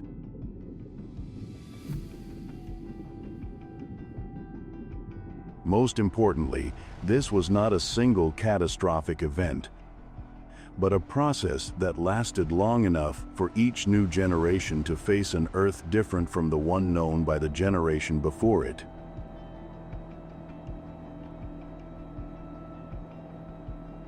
Extinction cleared the way for renewal. As dominant groups vanished, countless ecological niches were left vacant. Sources of food, territories, and biological roles within ecosystems suddenly became available.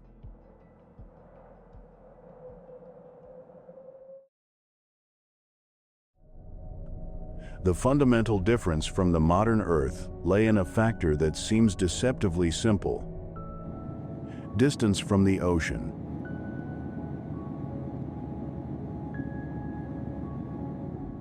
Today, the oceans cover more than 70% of Earth's surface and act as a vast thermal buffer, helping stabilize the climate. But on Pangaea, most land areas were located thousands of kilometers from either the Panthalassa Ocean or the Tethys Sea.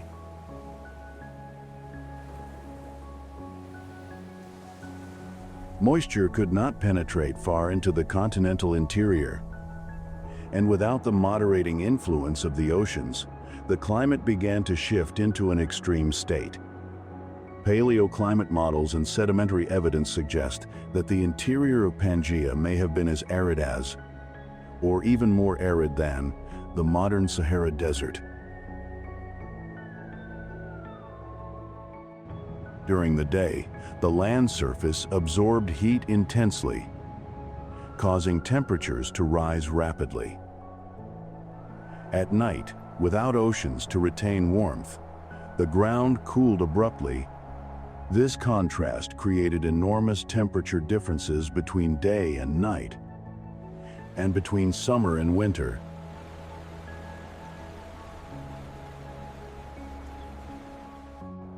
It was a world where life was forced to battle not only heat, but also constant fluctuations in temperature.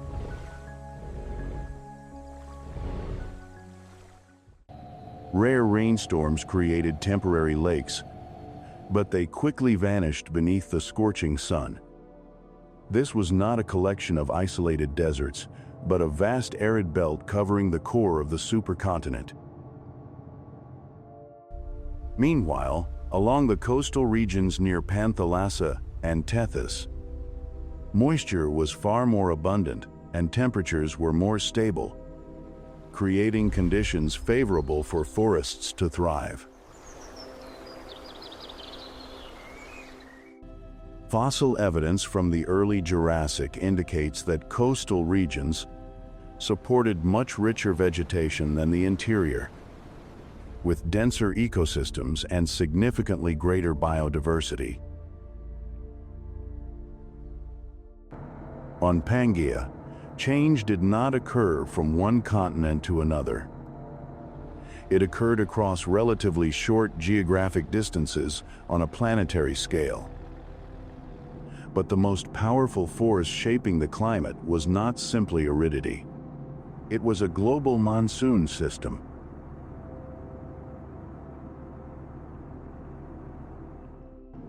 Pangaea was large enough to generate a phenomenon known as a megamonsoon. During summer, the entire supercontinent heated intensely, creating a vast low-pressure zone that drew moist air from the oceans deep into the landmass.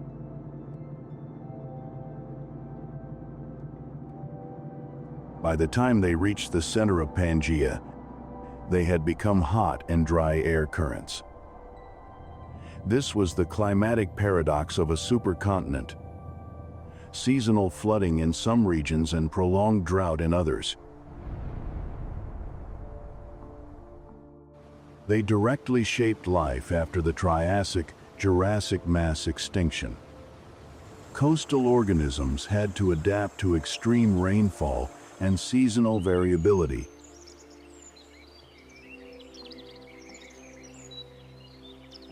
Interior organisms had to survive prolonged droughts and severe temperatures.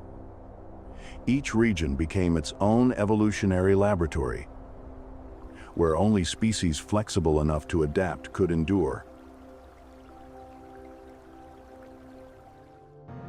And within this extreme climate system, the foundation of the new Jurassic world was gradually taking shape. A Earth where weather, geography, and evolution became part of a single story.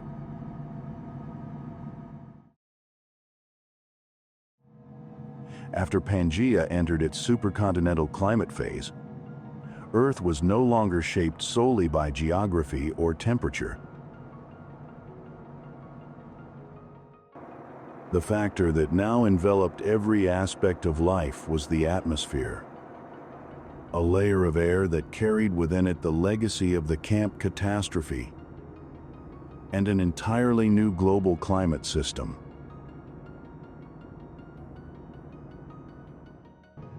Evidence from plant fossils, paleoclimate models, and geochemical isotopes suggests that the atmosphere of the early Jurassic contained carbon dioxide concentrations many times higher than those of today. This change did not turn the planet into a lifeless environment, but it was enough to intensify the greenhouse effect and keep Earth in a prolonged warm state, with almost no large-scale polar ice comparable to what exists today.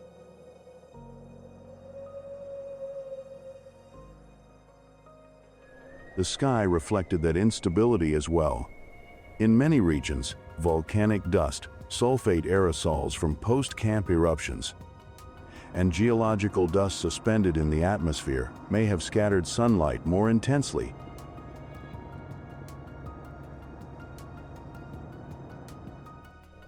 As a result, sunrises and sunsets may have lasted longer, displaying deeper shades of red and orange, sometimes appearing like a thin veil stretched across the horizon.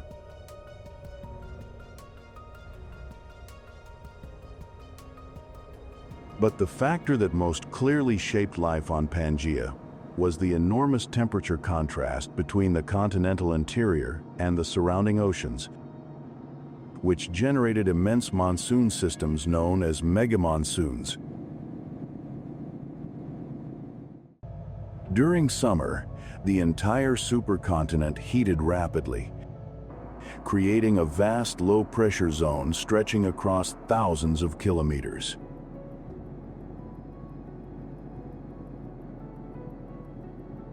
Imagine a region along the edge of Pangaea.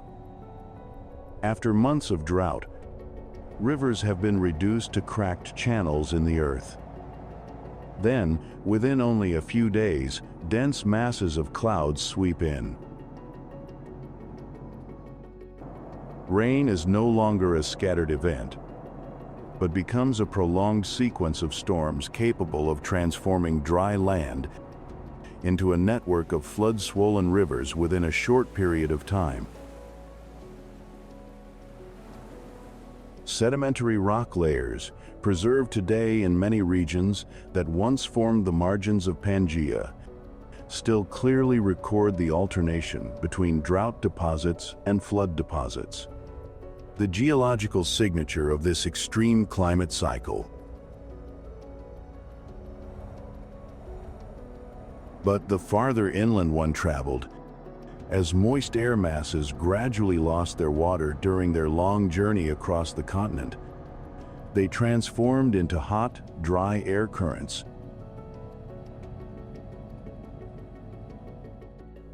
Many regions in central Pangaea may have gone for months or even years without significant rainfall.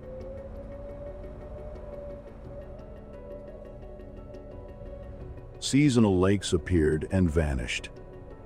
Rivers shrank into brief and temporary flows. This was one of the harshest environments ever to exist in Earth's history. And it was within this environment that life was forced to evolve in new ways. Beneath the skies of Pangaea, weather became the dominant force governing life, turning Earth 200 million years ago into a world where the atmosphere, the oceans, and evolution operated together as a single system, continuously testing every organism that lived upon it.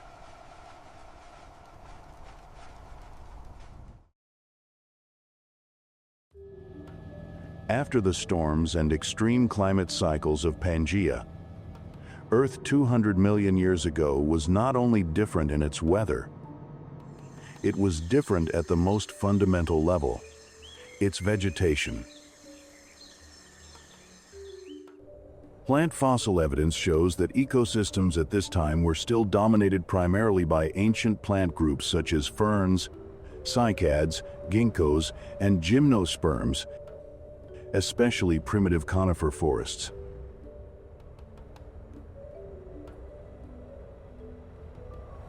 Flowers had likely not yet appeared, or had only just begun evolving in very early forms, and grasses had not yet become part of the ecosystem at all.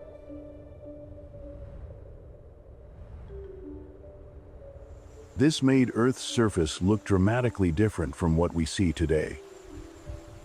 There were no vast grasslands, no spring landscapes covered in flowers, and no grass-based ecosystems such as prairies or savannas. In the more humid coastal regions, forests could grow more densely, but they were still forests dominated by gymnosperms. In the arid interior, plant life was constrained by limited water, intense sunlight, and nutrient-poor soils, creating sparse landscapes that were almost semi-desert in character. A modern example that helps us visualize this world can be found in the remaining cycad forests of certain tropical regions today. They resemble prehistoric plants far more than modern vegetation. Rigid trunks, thick leaves, slow growth, and strong adaptation to dry or highly variable climates. On Pangaea, similar forms of vegetation may have dominated vast regions. But unlike today, they faced no competition from flowering plants or grasses, because those groups had not yet sparked their biological revolution.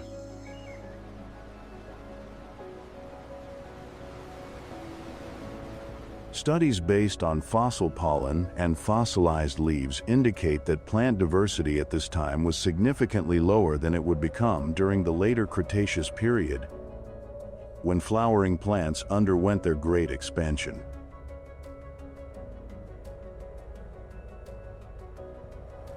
This means that many ecosystems possessed far less structural complexity.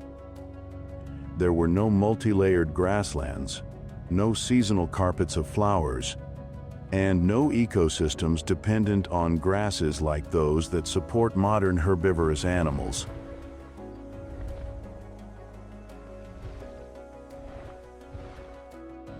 Instead, it consisted of scattered gymnosperm forests, dense fern communities growing where moisture was sufficient, and vast open spaces between ecosystems. There were no grasslands stretching to the horizon and no seasonal blooms attracting insects.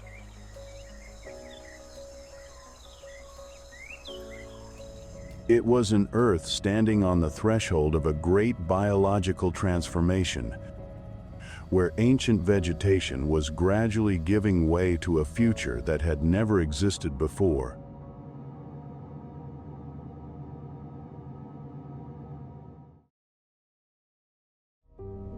After emerging from a world without flowers or grass, the Earth of the early Jurassic appears as a planet in the midst of completely reorganizing life itself.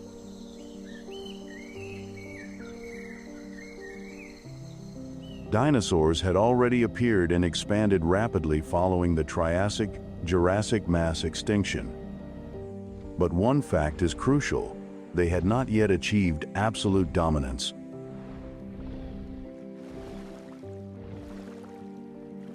Fossil evidence shows that during this period, dinosaurs were only one of many large animal groups sharing the ecosystem. Within terrestrial environments, their competitors were far from weak. One notable group was the primitive crocodilomorphs, the distant relatives of modern crocodiles.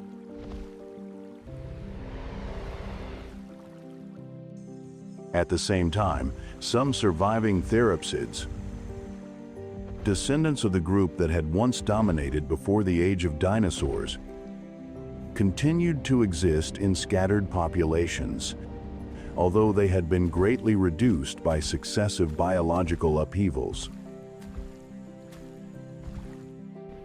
This reveals an important reality. The early Jurassic was not yet the age of dinosaurs, but rather a period of biological transition in which power was changing hands. So what allowed dinosaurs to gradually pull ahead? First was their body structure, characterized by an upright posture with legs positioned directly beneath the body. Compared with reptiles whose limbs sprawled outward, this design allowed dinosaurs to move more efficiently, conserve more energy, and was particularly well suited to the world created by Pangaea's climate. Second was their growth rate. Studies of bone histology indicate that many dinosaur species grew significantly faster than modern reptiles.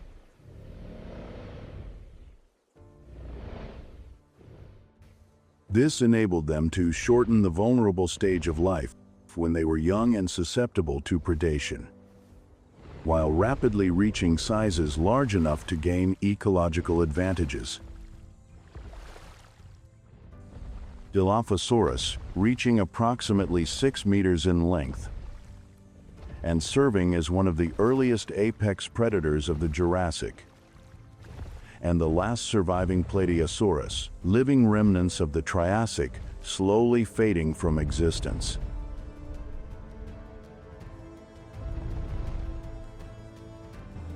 And even as they were gradually gaining an advantage on land, an even larger story was unfolding beneath the oceans, where the true giants of Earth 200 million years ago still ruled a completely different world.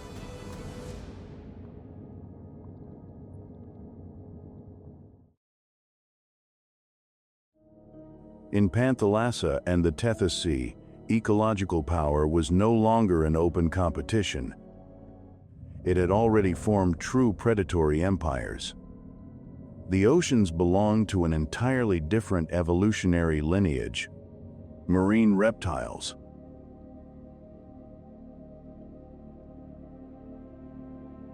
Only a few million years after the Triassic-Jurassic mass extinction, approximately 201 million years ago, marine ecosystems began recovering rapidly from the periods of oxygen depletion and ocean acidification recorded in the global geological record. Vast ecological vacancies opened the door for an explosion of new groups of organisms, most notably the ichthyosaurs and plesiosaurs, two predatory forms that came to dominate the oceans of the Mesozoic era.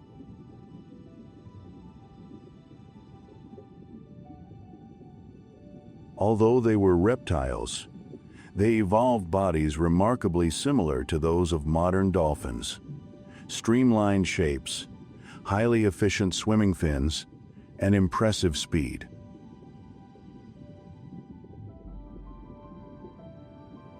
Fossils such as Temnodontosaurus show that some species exceeded 10 meters in length, with enormous eyes that could reach more than 20 to 25 centimeters in diameter, among the largest eye structures ever known in vertebrate animals.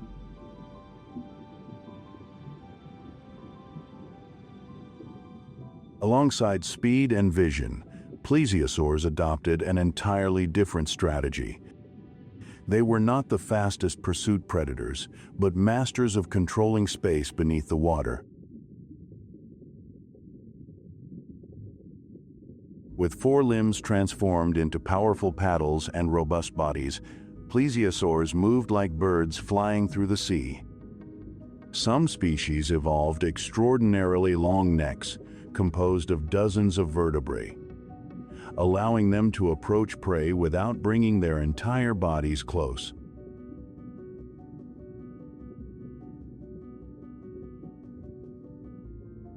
But these apex predators could not exist without the ecological foundation beneath them.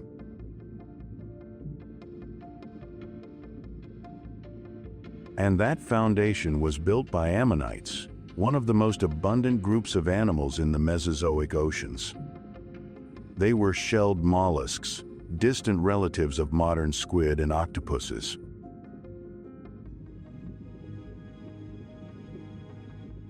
They reproduced rapidly, spread across vast regions, and became a central link in marine food webs, supplying energy to ichthyosaurs, plesiosaurs, and countless other predatory organisms.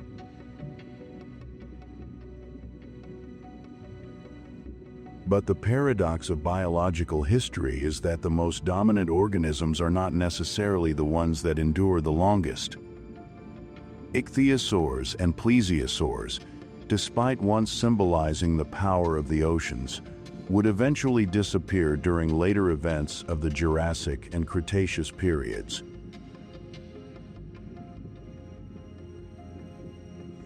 Meanwhile, on land, another story was quietly unfolding. Small creatures, largely unnoticed and dominant in no ecosystem, were beginning to develop traits that would completely transform the future of the planet.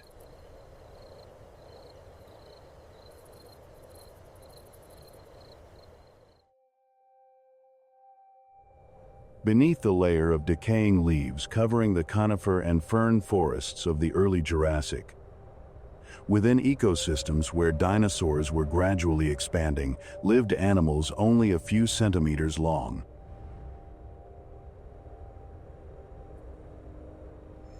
They were early mammals, such as Morganucodon, small enough to fit comfortably in the palm of a hand. Fossil evidence shows that these early mammals had already begun to develop a series of foundational characteristics. While many reptiles depended on their environment to regulate body temperature, these tiny creatures could remain active in darkness and under cooler conditions without entering a state of biological shutdown.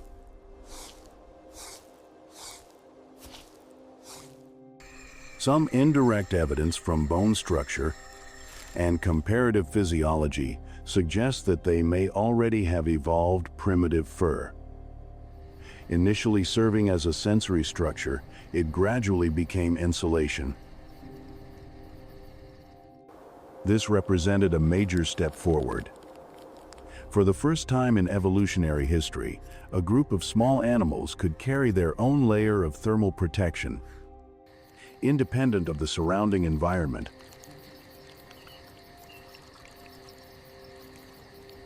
Studies of fossil skull anatomy indicate that early mammals possessed a higher brain-to-body ratio than many reptiles of comparable size. In particular, the regions responsible for smell and hearing were highly developed.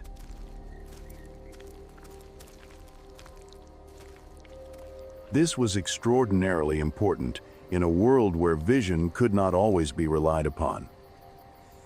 From this emerged a transformative evolutionary strategy: nocturnal activity.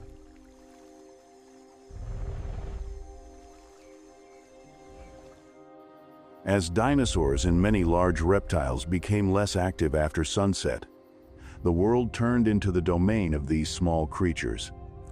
They hunted insects, worms, and other invertebrates in the darkness, navigating through smell and hearing. Paleontologists refer to this as the nocturnal bottleneck, a period lasting tens of millions of years that profoundly shaped the nervous systems of modern mammals.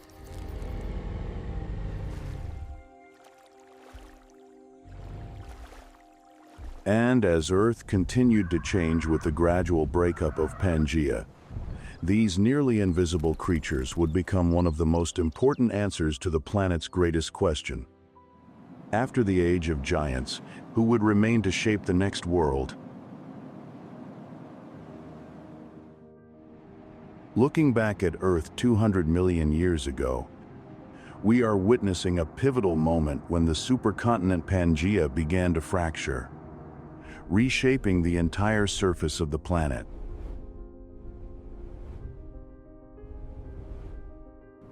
This geological breakup, combined with dramatic changes in the oceans and a harsh climate, created a biological filter that was both unforgiving and profoundly transformative.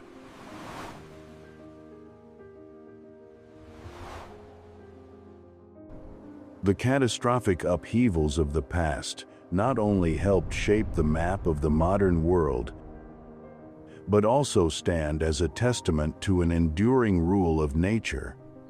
On a planet that never stops changing, life can continue only by adapting, evolving, and being reborn from the ruins.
If you could travel back more than 20,000 years and stand in the middle of the mammoth steppe, the vast Ice Age grassland that once stretched from Western Europe across Siberia to North America, you would witness a scene far beyond anything found on the wild grasslands of today.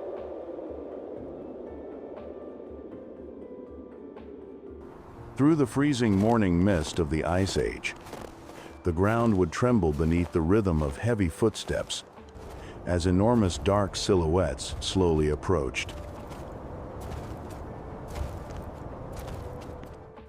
These were woolly mammoths, creatures that became the eternal symbol of the frozen world and one of the most successful animals ever to exist in an environment of extreme cold. Fossil evidence shows that the ancestors of mammoths first appeared in Africa around 5 million years ago. An adult mammoth could stand more than 4 meters tall at the shoulder and weigh between 6 and 8 tons. In an environment where winter temperatures frequently dropped below -40 degrees Celsius, the greatest challenge was preventing the body from freezing.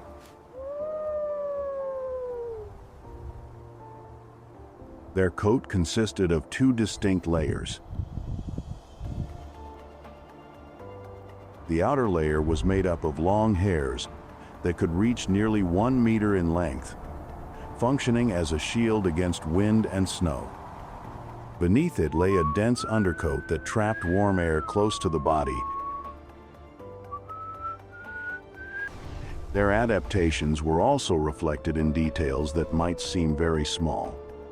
Mammoths had significantly smaller ears. By reducing ear size, mammoths greatly decreased the amount of heat lost each day. However, the feature that most clearly displayed the power of the mammoth was its enormous curved tusks. Some tusks exceeded 4 meters in length and weighed dozens of kilograms.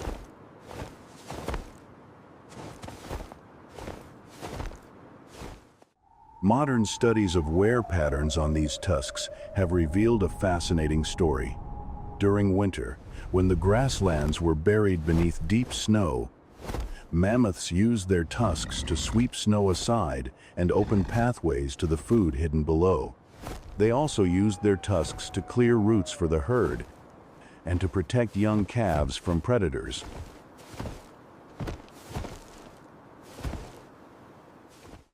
Knowledge of survival was not stored only in their genes, but was passed from one generation to the next. This is what enabled mammoths to endure countless harsh climate cycles over hundreds of thousands of years.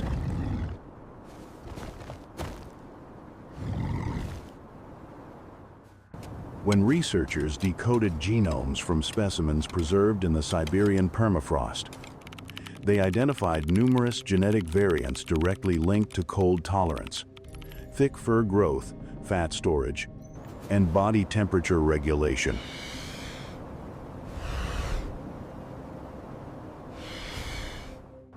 Mammoths were creatures shaped by the Ice Age itself.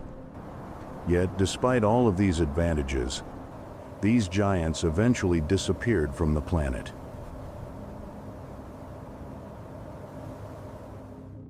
To understand what happened, scientists had to turn to the most extraordinary witnesses still remaining from the Ice Age.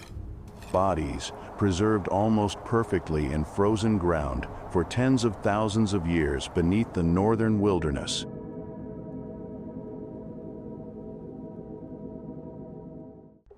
In 2007, on the Yamal Peninsula in Siberia, reindeer herders discovered a small creature protruding from the frozen ground. When scientists arrived at the site, they realized they were looking at one of the most important discoveries in the history of Ice Age research. It was Luba, a baby mammoth only about 1 month old, that had died more than 42,000 years earlier. What astonished the world was that nearly the entire body remained intact. The skin, trunk, eyes, internal organs, and many other soft tissues had been preserved in remarkable condition. Using modern CT scanning technology, researchers were able to examine the interior of the body without damaging the specimen. The results indicated that Luba most likely died after becoming trapped in mud near a riverbank and suffocating. But Luba was only the beginning. A few years later, another mammoth named Yucca continued to transform our understanding of this lost world. Yucca lived approximately 39,000 years ago and is one of the best preserved mammoth mummies ever discovered. Then the discoveries became even more astonishing. In 2018, researchers announced the discovery of the nearly intact head of an ancient Ice Age wolf, approximately 40,000 years old. The most shocking aspect was not the skull itself, but the fact that the skin, fur, teeth, and even a large portion of the brain had remained preserved. This is one of the most intact prehistoric animal brains ever found. Before this discovery, many experts believed that soft tissues such as the brain were almost impossible to preserve for such an immense span of time. The true value of these mummies lies in the extraordinary amount of information they carry. Some specimens still contain ancient DNA of sufficient quality for complete genome sequencing. From this, researchers can reconstruct habitats, diets, health conditions, and even the survival pressures these individuals once faced. And to understand just how dangerous that world truly was, we must meet the most terrifying predators that ever ruled the frozen lands.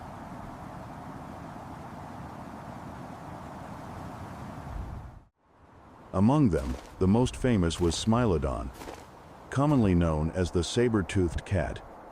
Its 2 canine teeth, nearly 30 centimeters long, extended from the upper jaw like enormous daggers,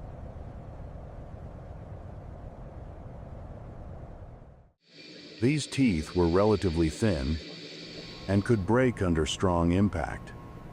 This suggests that Smilodon was not a predator that chased prey across long distances like modern cheetahs. Instead, it was an ambush specialist. Smilodon possessed a low, heavily built body and extraordinarily powerful forelimbs. When prey came close enough, it exploded forward with tremendous force, using its body weight to bring the victim down before delivering a precise bite to the neck or other vulnerable soft tissues.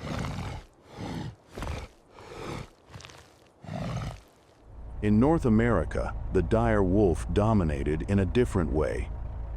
It is often described as a giant version of the modern gray wolf.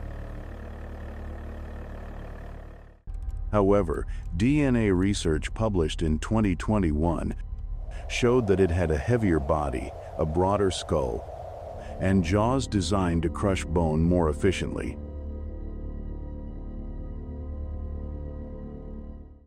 The clearest evidence of the dire wolf's success lies at the La Brea tar pits in California.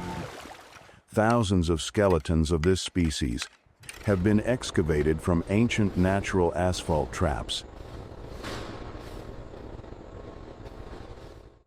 If North America belonged to the dire wolf, then the grasslands and open woodlands stretching across Eurasia belonged to the cave lion.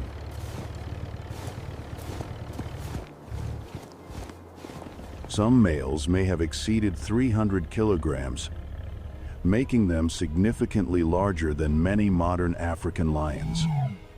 What makes them particularly remarkable is that they are known not only through fossils. In caves such as Chauvet in France, prehistoric artists left behind paintings depicting cave lions hunting. These images provide rare evidence that humans and these legendary predators once shared the same world. With such size and strength, cave lions were capable of bringing down wild horses, ancient bison, reindeer, and many other large animals.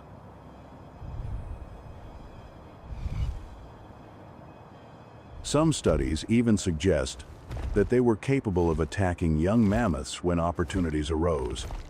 Yet even these notorious feline predators had to surrender the stage in terms of size to Arctodus, the North American short-faced bear.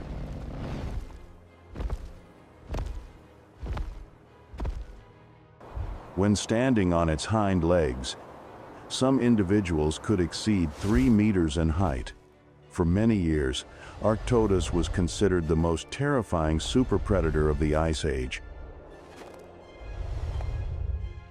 However, modern research suggests that its unusually long legs indicate an exceptional ability to travel efficiently across great distances. Many scientists believe that Arctodus both hunted and acted as an opportunistic scavenger.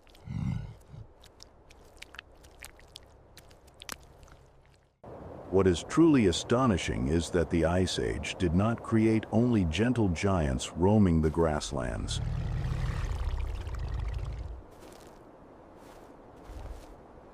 The more they uncover an unexpected truth.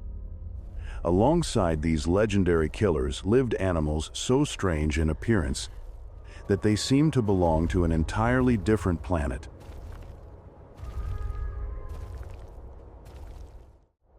Their designs were so strange that many of them seemed more like creatures from mythology than from natural history. Unfortunately, most of these animals vanished long ago and have been forgotten by human memory. One of the most mysterious was Elasmotherium, a distant relative of the modern rhinoceros. When the first fossils were discovered in Russia and Kazakhstan, researchers could hardly believe what they were seeing. This creature may have weighed between 3 and 5 tons, but its most remarkable feature was located on its forehead. A massive bony base indicates that Elasmotherium once carried an enormous horn made of keratin, the same material that forms human hair and fingernails today. The image of a gigantic animal carrying a solitary horn across the grasslands of Eurasia has led some scientists to propose that ancient unicorn legends may have originated from distant human memories of this creature. If Elasmotherium resembled a living legend, then Glyptodont tells a different story. Living primarily in South America, it was a distant relative of the modern armadillo, but vastly larger. Some individuals exceeded 3 meters in length and weighed more than 1 ton. The entire back was covered by a thick bony shell composed of thousands of tightly connected bony plates, forming an almost complete protective dome.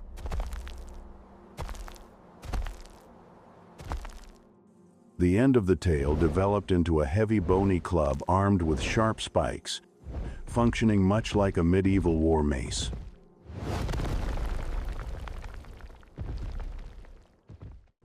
Evidence of injuries found on fossils suggests that they genuinely used this weapon to fight rivals or defend themselves against predators.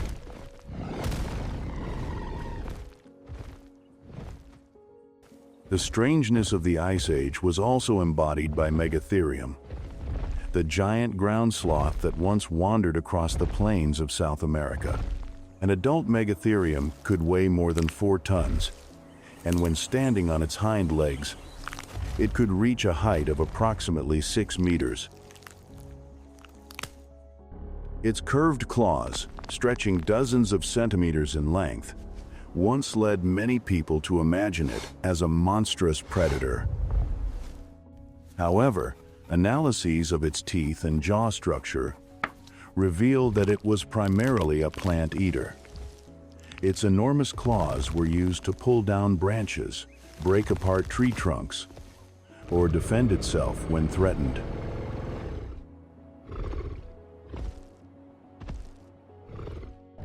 Castoroids, the giant beaver of North America, offers a fascinating example. It could exceed 2 meters in length and weigh up to approximately 100 kilograms, many times larger than a modern beaver.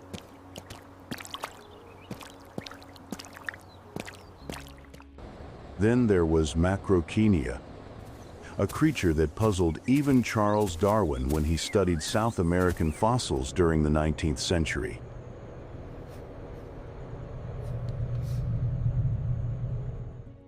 It possessed a camel-like body, a long neck, legs resembling those of a horse, yet its nostrils were positioned high on top of its skull.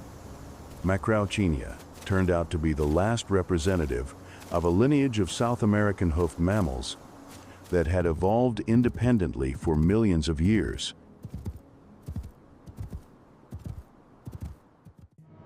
Australia, approximately 50,000 years ago, was a continent isolated from the rest of the world for tens of millions of years. That isolation transformed Australia into a vast evolutionary laboratory, where animals developed along paths that almost nowhere else on Earth had experienced.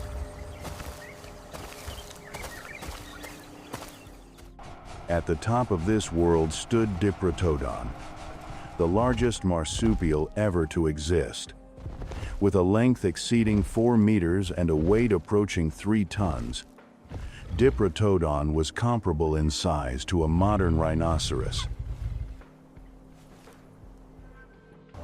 Its fossils have been discovered across Australia, from semi-arid regions to vast open plains.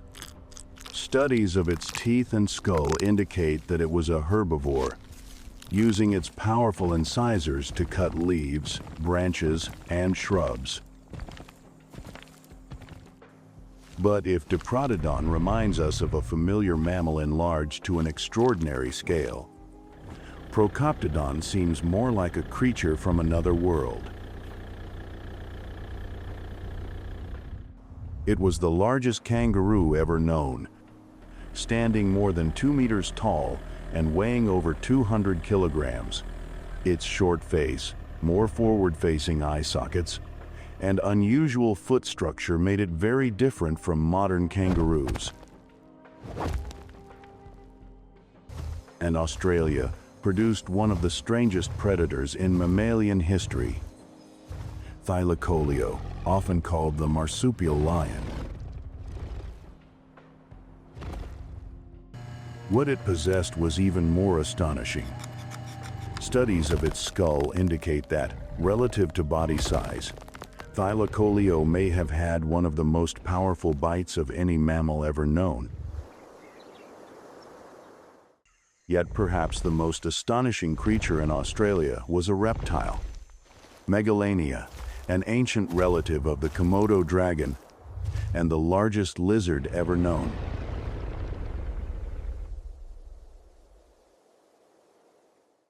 Although its exact size remains under investigation, many estimates suggest that it may have measured between 5 and 7 meters in length and weighed hundreds of kilograms.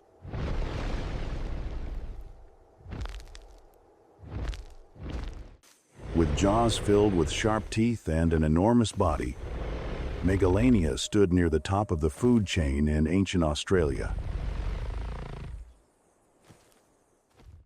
Despite being isolated for tens of millions of years, this continent still produced giant herbivores, super predators, and ecosystem engineers, remarkably similar to those found on other continents.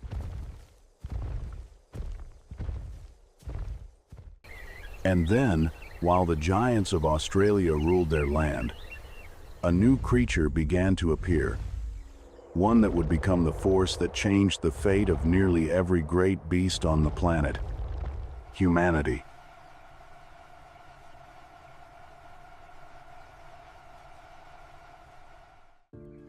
The story begins in Africa approximately 300,000 years ago, where Homo sapiens emerged as an ordinary primate among countless other creatures.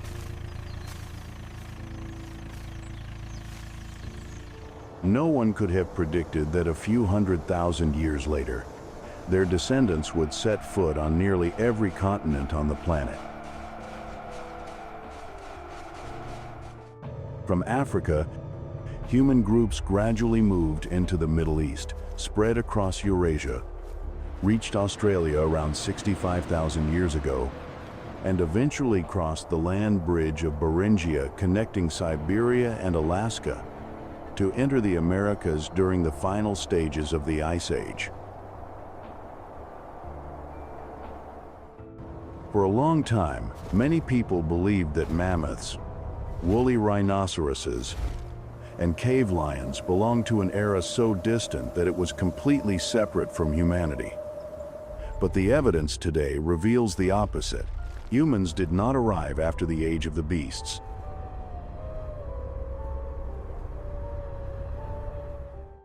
Humans and beasts truly lived together, witnessed the same sunrises over the frozen grasslands, endured the same harsh winters, and shared a world that stood at the peak of its biological diversity.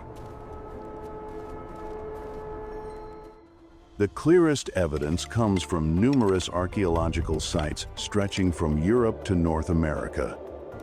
On many mammoth skeletons, scientists have discovered distinctive cut marks made by stone tools. Some skeletons even show systematic butchering for meat, fat, and bone marrow.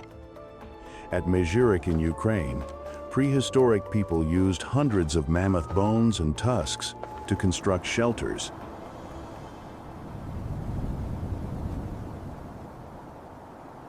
This demonstrates that the mammoth was not merely prey.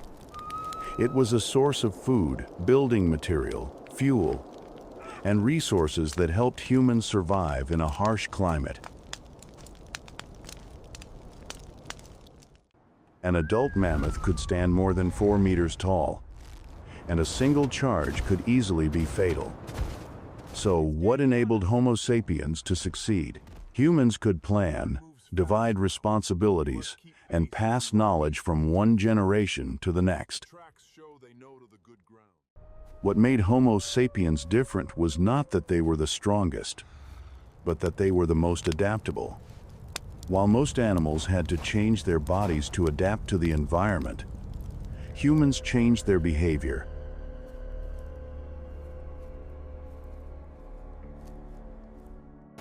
When they entered an entirely new environment, they invented new survival strategies. This was an extraordinarily powerful evolutionary advantage, allowing a species with an otherwise ordinary body to survive from the deserts of Africa to the frozen lands of the far north.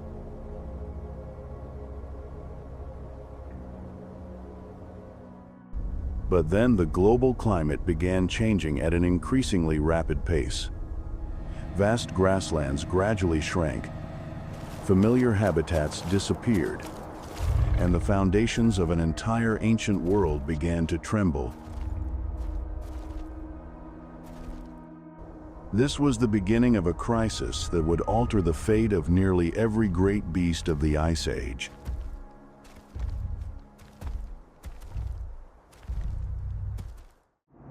Approximately 20,000 years ago, Earth began emerging from the last great peak of the Ice Age, a period scientists call the last glacial maximum. At first, immense glaciers began to retreat. Winters became less severe, and new lands gradually emerged from beneath thick sheets of ice. Yet behind these changes lay a crisis that would ultimately lead to the collapse of an entire world.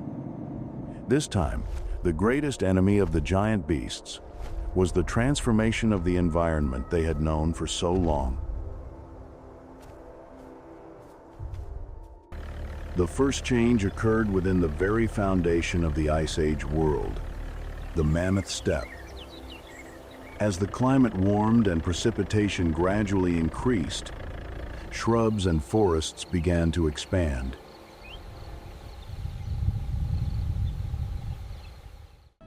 The vast grasslands that had once sustained millions of creatures became fragmented into scattered patches. An open world was slowly turning into a divided one. Mammoths required enormous grasslands to migrate, search for food, and maintain vast populations.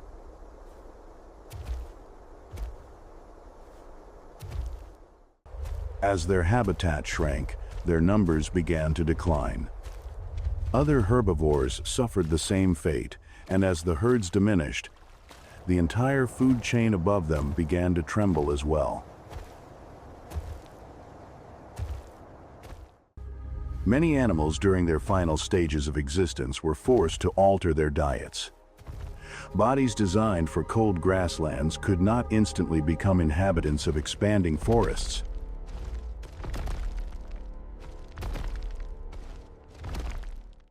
One of the most serious consequences was population isolation. Mammoths became separated into small groups scattered across distant regions. As their numbers fell too low, genetic diversity declined as well.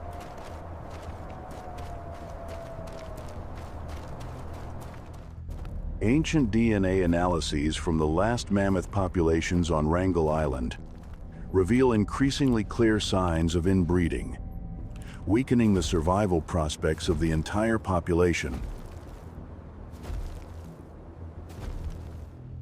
Sometimes, prolonged isolation alone is enough to cause an entire giant lineage to collapse from within. Across the northern hemisphere, the footsteps of the giants became increasingly rare. What transformed a period of climate change into a death sentence for a world that had once dominated the planet? To find the answer, we must enter the most controversial investigation in the entire story of the Ice Age. For decades, the scientific debate has revolved around climate and humans. If climate alone was the culprit, why did these species survive so many previous Ice Age cycles? Over more than 1 million years of existence, mammoths and many other megafauna witnessed the climate grow colder and warmer countless times. They were not creatures unfamiliar with environmental change. This forced scientists to turn their attention toward Homo sapiens.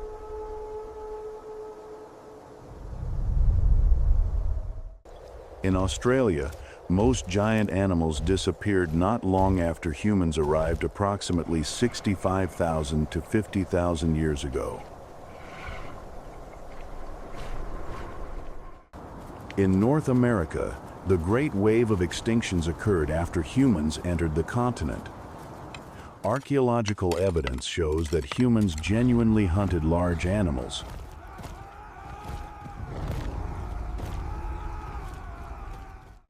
For the first time in evolutionary history, the giant beasts faced a predator capable of planning, cooperation, and transmitting knowledge across generations.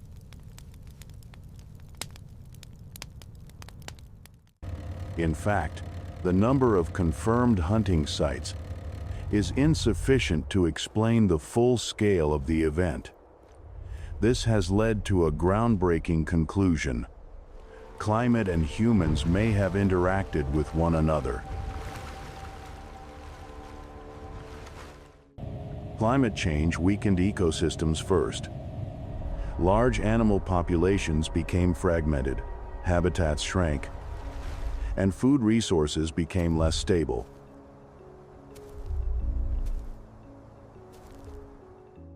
At that point, species that reproduced slowly began to enter a vulnerable state. Even a slight increase in adult mortality could make population recovery extremely difficult. Humans arrived at precisely this sensitive moment and exerted pressure on populations already weakened by environmental change. It was like the final blow to a system that was already losing balance.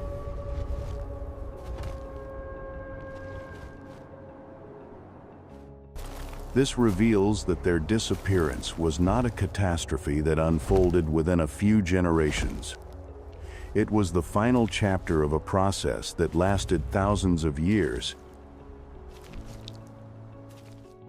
The giants did not fall in a single day. They were gradually worn down by multiple pressures acting at the same time until they crossed a point of no return. It was the combination of climate change, habitat fragmentation, and human pressure that together created the perfect storm that ended the age of the giants. Yet the investigation is still not over.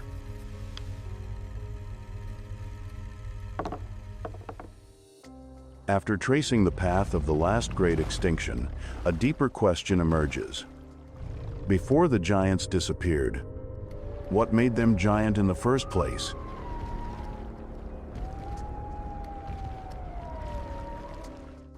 Why did evolution, across land separated by thousands of kilometers, seem to repeatedly arrive at the same solution? Enormous size. In the 19th century, biologist Carl Bergman noticed a recurring pattern in nature. Animals living in cold environments tend to have larger bodies than their close relatives inhabiting warmer climates.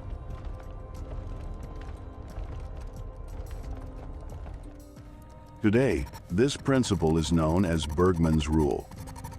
The secret lies in the relationship between surface area and body volume. As size increases, volume grows much faster than surface area.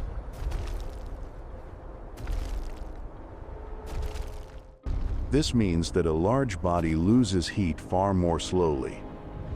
That is why woolly mammoths were able to survive amid snowstorms that lasted for months.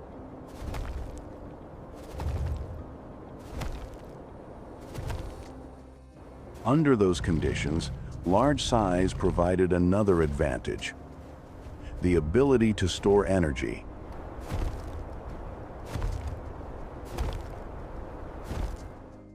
Large size also transformed them into remarkable long-distance travelers. A large animal can move across great distances more efficiently than a small one.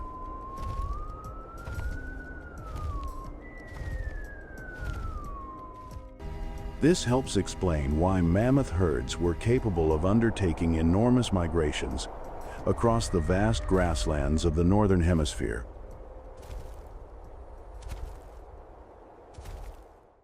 And there was yet another decisive advantage: safety. Even the most formidable predators usually targeted only the young, the old, or the injured.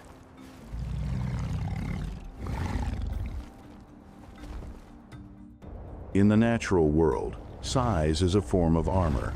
What makes this story truly astonishing is that the process did not happen only once.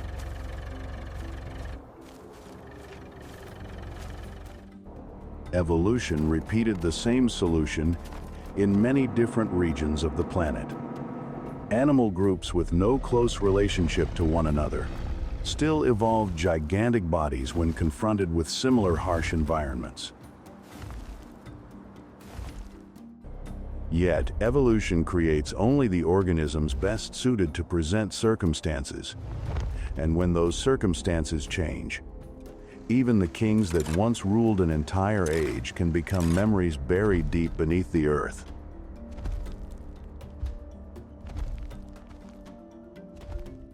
The Ice Age came to an end with the disappearance of a vast ecosystem as the climate changed and humanity rose to prominence. The prehistoric giants were unable to survive that harsh turning point, but the fossil traces they left beneath the frozen ground of the far north are not an absolute ending.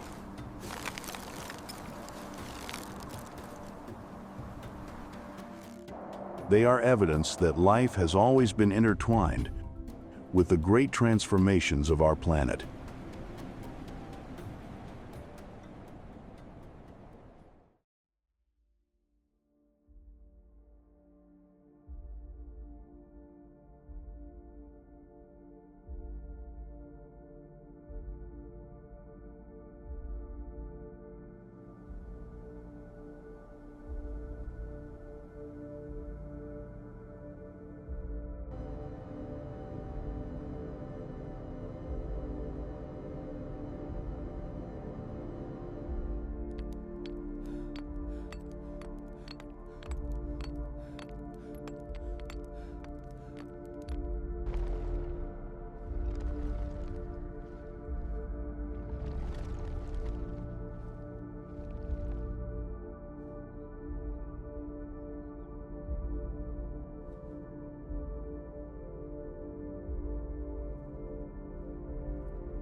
Around 4,000 years ago, while the Great Pyramid of Giza was being completed, the last mammoths were still walking across a lonely island in the Arctic Ocean.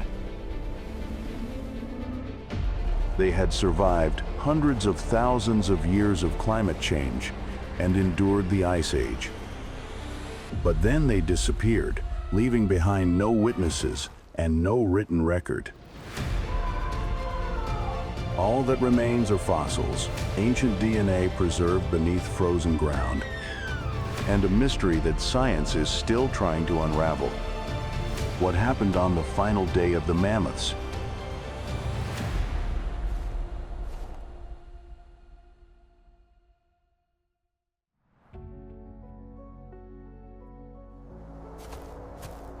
To understand how a species that once dominated half the planet could disappear completely, we must travel back to a time when its extinction seemed almost impossible to imagine.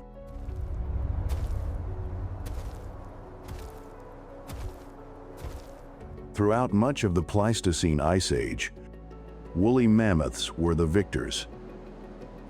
Millions of individuals ranged across the northern hemisphere, from the plains of Western Europe, across the vast expanses of Siberia, over the Beringia land bridge, and deep into North America.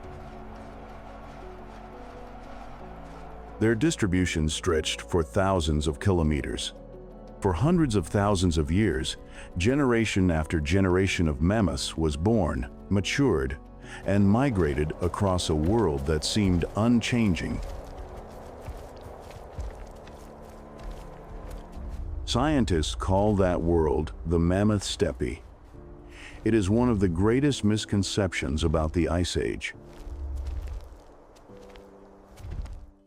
Many people imagine a planet covered in endless snow and ice. But evidence from geology, fossil pollen, and ancient DNA reveals a completely different picture.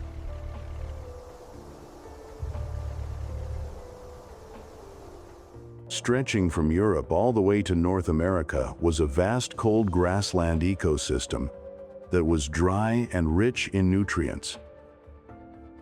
Some researchers have even suggested that it may have been one of the most biologically productive terrestrial ecosystems ever to exist.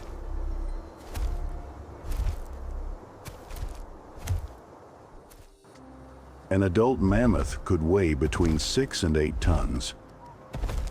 Every day, it consumed hundreds of kilograms of vegetation.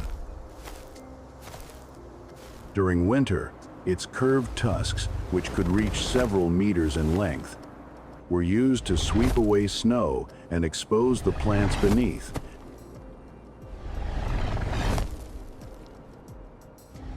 Not only for themselves, but also for many other species. Surrounding the mammoth herds was an entire world of giants.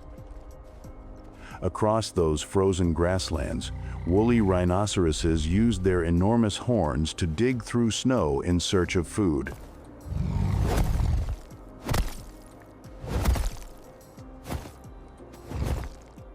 Herds of ancient bison migrated seasonally across endless landscapes.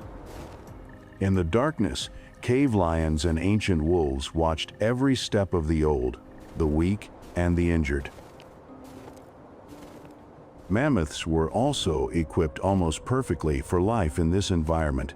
Their long, dense fur allowed them to withstand temperatures that could fall below -40 degrees Celsius.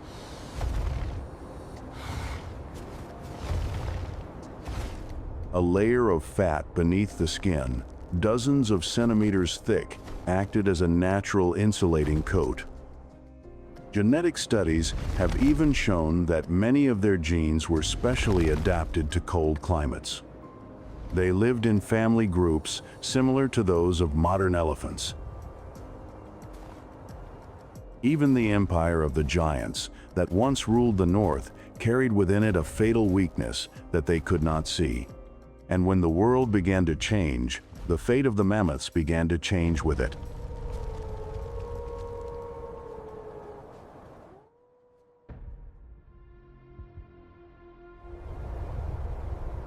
For hundreds of thousands of years, mammoths survived countless harsh winters. They endured cold periods that many other species could not withstand. But in the end, what pushed them to the edge was the end of that winter.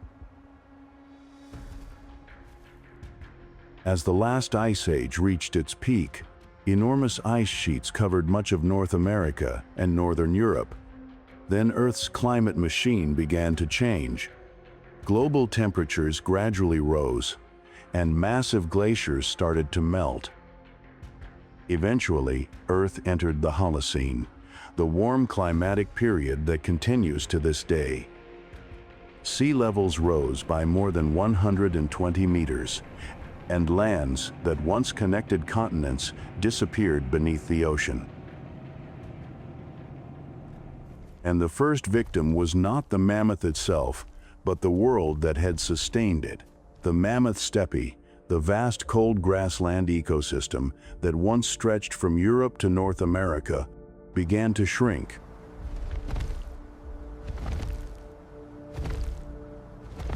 As temperatures increased, rainfall increased as well.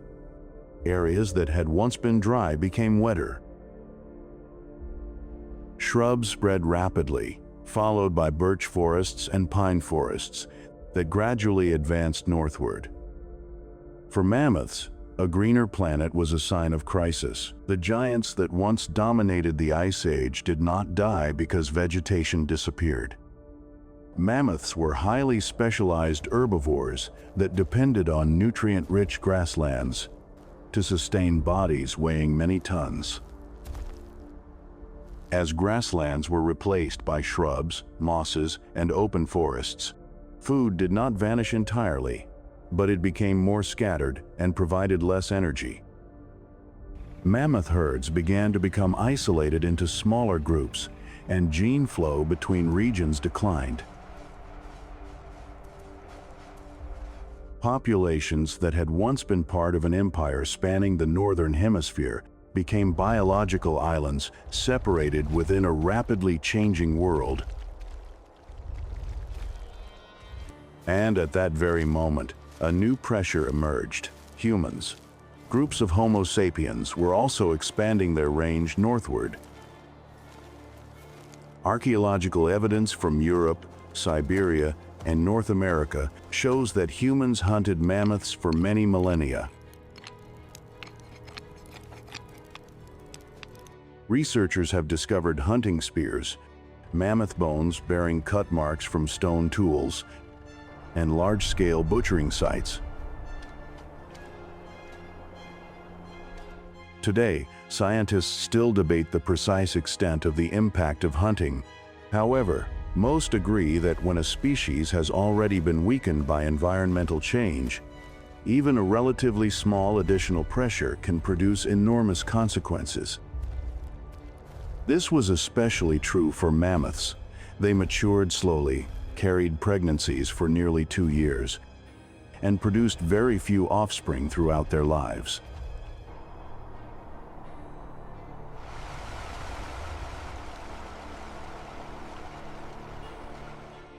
As a result, fossil evidence, archaeological discoveries, and modern climate models all point toward the same conclusion. There was no single moment that brought down the mammoth empire. Instead, it was a process that unfolded across many generations. As the world changed faster than the species that once ruled the Ice Age could adapt. By the end of that process, most continental mammoths had disappeared. Yet their story was not entirely over.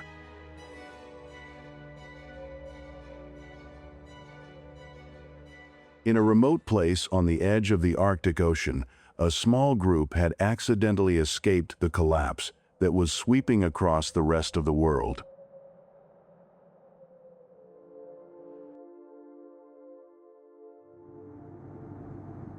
Between Asia and North America once existed a vast region known as Beringia, where mammoth herds could move freely between the two continents.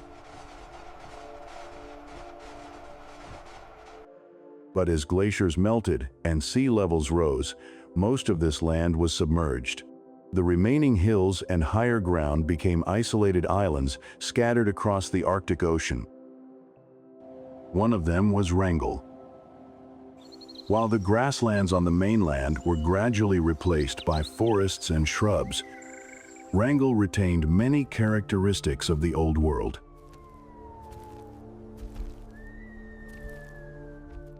As the first human civilizations began to emerge on the continents, mammoths continued to walk across Wrangel as if the Ice Age had never ended.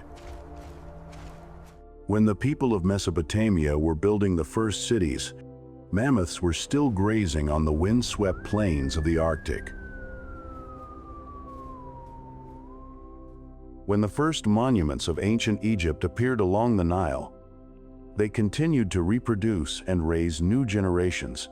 And around the time the Great Pyramid of Giza was nearing completion, roughly 4,500 years ago, the last mammoths on Earth were still alive. It is one of the most astonishing facts in natural history. We often think of mammoths as creatures belonging to an unimaginably distant past. But in reality, the time separating the last mammoth from us is far shorter than the span separating it from the first mammoth ancestors that appeared millions of years earlier.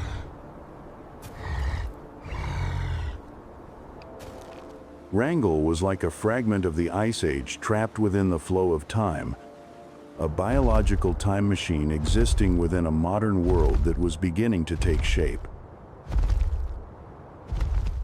For thousands of years, life on the island seemed to continue as normal. Matriarchs continued to lead their families in search of food, and calves were still born during each breeding season.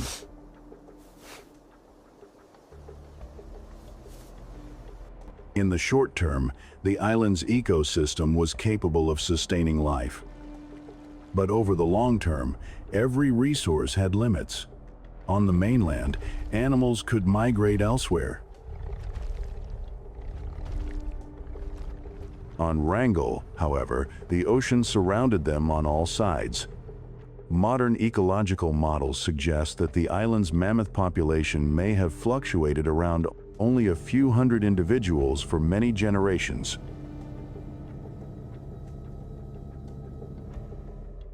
What is most remarkable about Wrangel is not that its mammoths survived for nearly 6,000 years after disappearing from the mainland. The last mammoths had no idea they were living within a fragile fortress surrounded by the sea. From the outside, everything still appeared stable. Yet beneath that stability, invisible limits had already begun to form. And those very limits would become the most important clues scientists would use to unravel the fate of the final generation.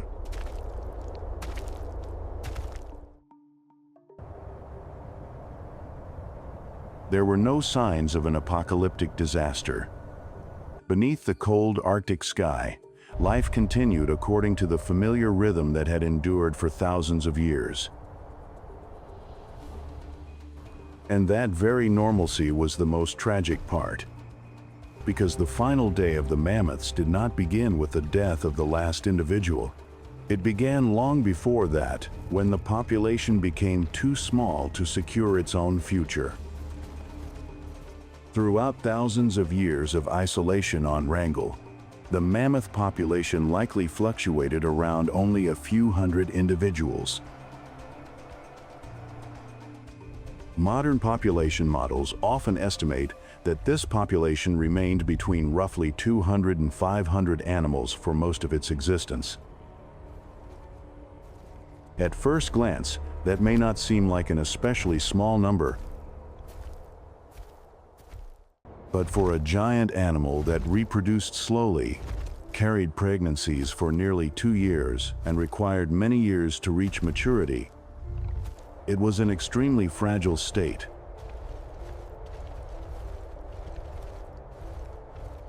Every individual lost meant fewer opportunities for reproduction, less accumulated experience, and less resilience in the face of future challenges. That was the reality facing the last mammoths. Every harsh winter left its mark. Every calf that failed to survive to adulthood created a gap that was difficult to replace. Every female that failed to produce offspring further reduced the population's ability to sustain itself. The most dangerous aspect was that these losses did not occur all at once. They accumulated silently across generations. From the outside, the Wrangell mammoths did not appear weak. They still found food, protected their young, and survived the brutal winters. But the survival of a species is determined by the ability of the entire population to face the future. It is possible that during those final years, the mammoth herds were completely unaware of their situation.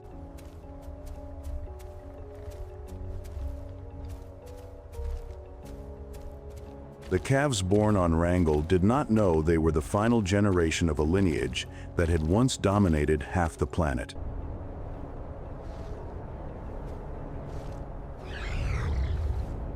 What is truly remarkable is that the most important evidence of this process was preserved within the cells of the last mammoths themselves.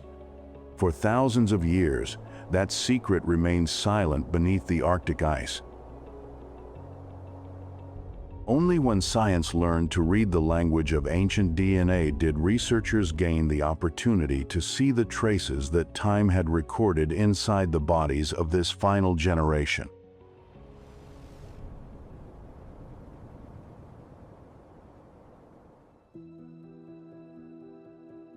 And that evidence was hidden within DNA. At the beginning of the 21st century, advances in ancient DNA sequencing technology opened a revolution in prehistoric research. From fragments of bone and teeth preserved within Arctic permafrost, researchers were able for the first time to recover nearly complete genomes from mammoths that had lived on Wrangell Island around 4,300 years ago.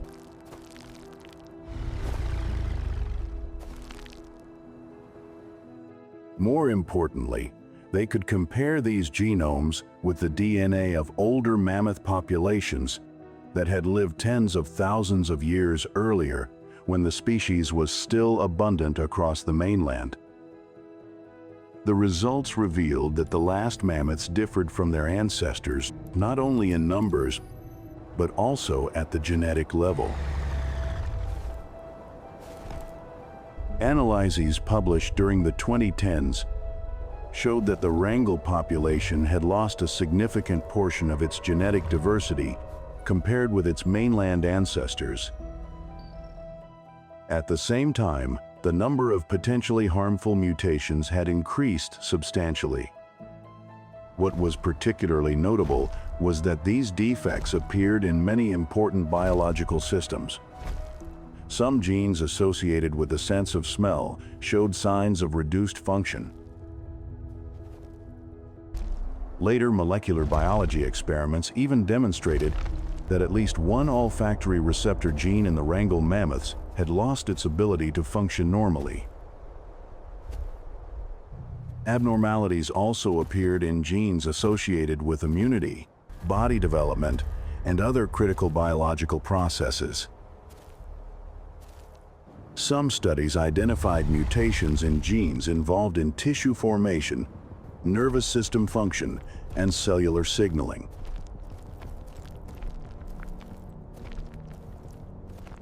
This is the most important insight the DNA revealed. The last mammoths were not creatures dying a little more each day, but the biological foundation that allowed them to withstand change was gradually weakening. Their DNA revealed a silent process. It reduced adaptability, weakened resilience, and made the population increasingly vulnerable to every environmental disturbance. For the first time in an investigation that had lasted for centuries, scientists obtained evidence that the mammoth crisis was not unfolding only on the grasslands, within the climate, or in the surrounding environment. But DNA had revealed only part of the truth. Even a population showing signs of genetic decline can continue to survive if external conditions remain favorable.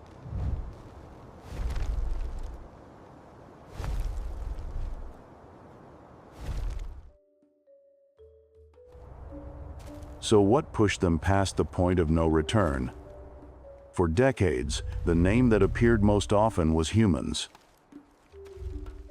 As our ancestors expanded across northern Asia, Europe, and North America near the end of the Ice Age, they entered a world filled with giant animals. Among them, mammoths were an almost perfect resource.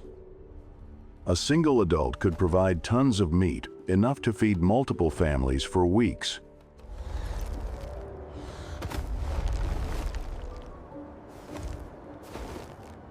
Their hides were used as shelter against the cold climate.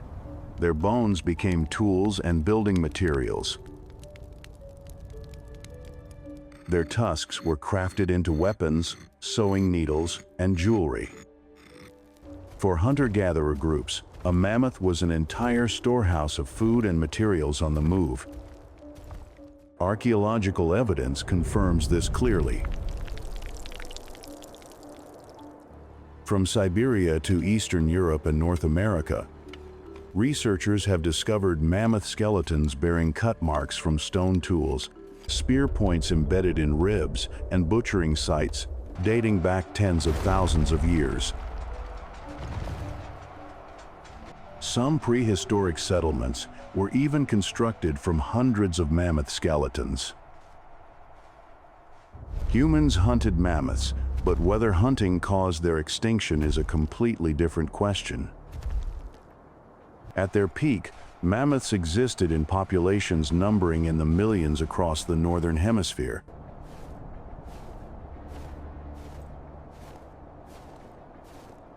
In contrast, human populations at that time were still relatively small, scattered among small groups, and lacked advanced technology. The idea that a handful of hunting tribes could wipe out such a vast biological empire once made many scientists skeptical. However, modern ecological models point to an important detail. Mammoths reproduced very slowly, and their populations grew at a very slow rate. In systems like these, hunting pressure does not need to be intense to create long-term consequences.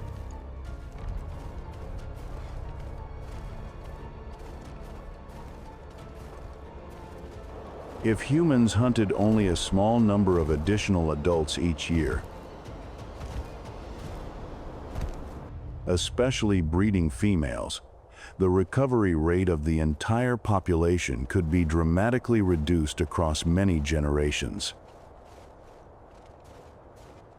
This is why many researchers believe that humans may have played a significant role in the collapse of mainland mammoth populations.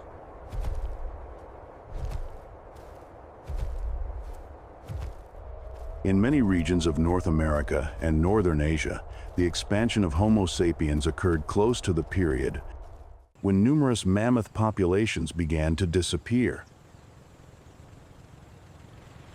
Mammoths were not alone. Many other giant mammals of the late Ice Age also declined during the same period.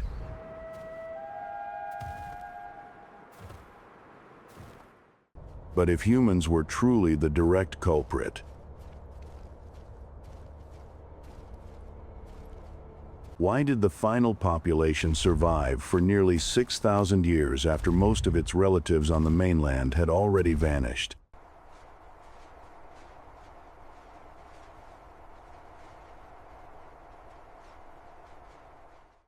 Current archaeological research suggests that the earliest evidence of human presence on Wrangel Island dates to around 3,400 years ago. Meanwhile, the youngest mammoth bones found on the island are approximately 4,000 years old.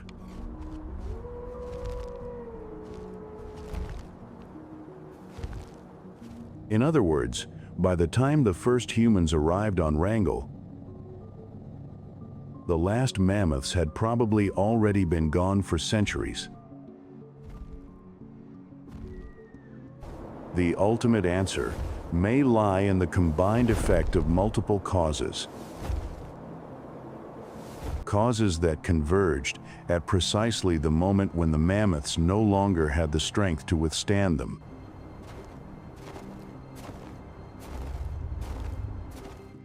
We now understand fairly well why the last mammoths became vulnerable. We know which factors gradually eroded their ability to survive over thousands of years.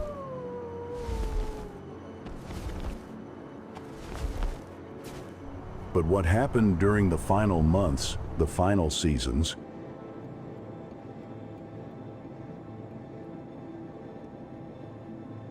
or even the final days of that population remains beyond the reach of modern science. What happened on the final day of the mammoths? The last mammoths lived in a small world where every death left behind a void that was difficult to fill. Ecologists call this phenomenon an extinction vortex. Once a population falls below a certain threshold, every small loss weakens the system even further.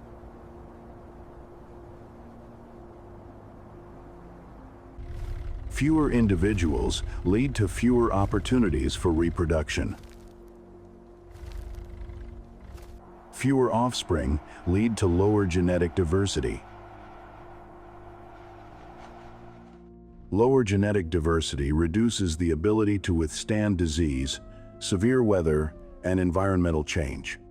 The final day of the mammoths probably did not begin with the death of the last individual. It may have begun many years earlier.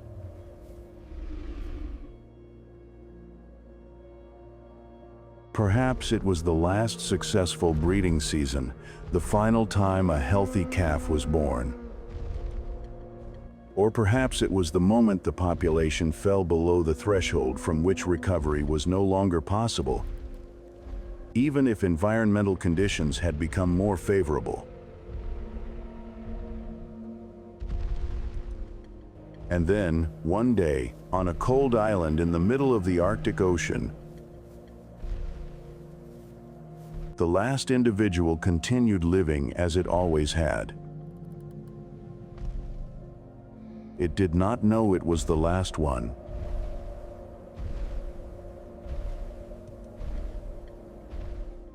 It did not know that the entire Mammuthus lineage, which had once dominated the frozen grasslands of the northern hemisphere, now existed only within itself.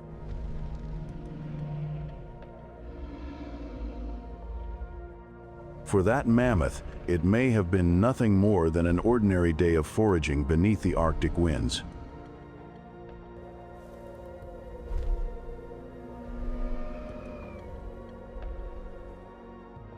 The last mammoth on Earth may have died without ever knowing that no call would ever answer it again.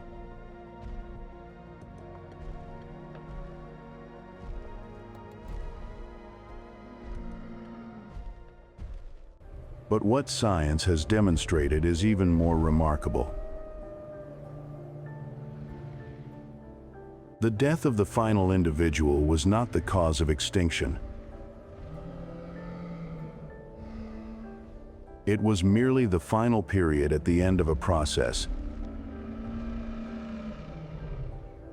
that had unfolded for thousands of years.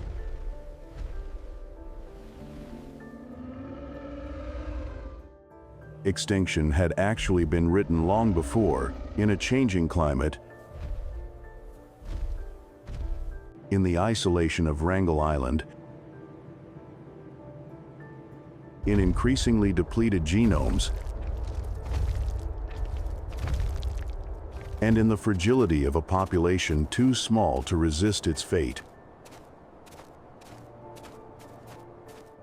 The creatures that had once walked beside woolly rhinoceroses, cave lions, and prehistoric hunting peoples no longer existed on Earth.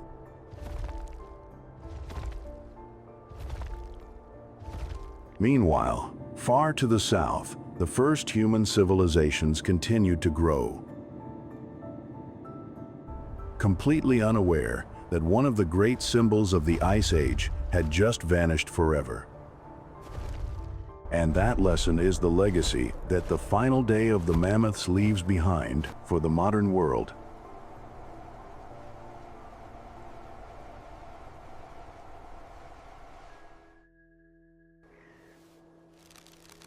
In recent decades, as conservation biologists have begun confronting the global wave of biodiversity decline,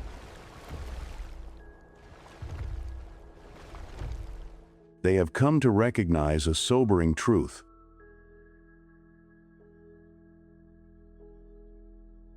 Wrangel was not a historical exception.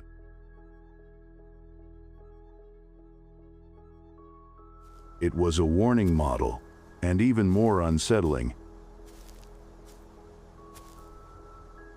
That model is now reappearing in many places across the planet.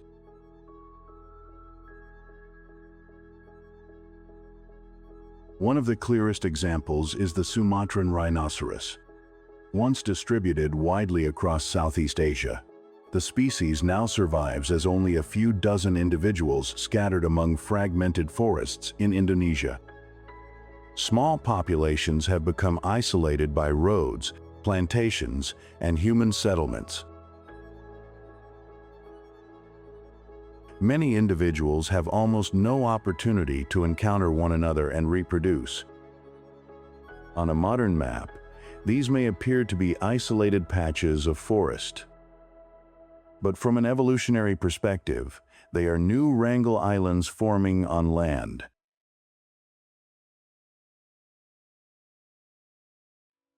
Another example is the Javan rhinoceros, whose entire species now exists almost entirely within a single area.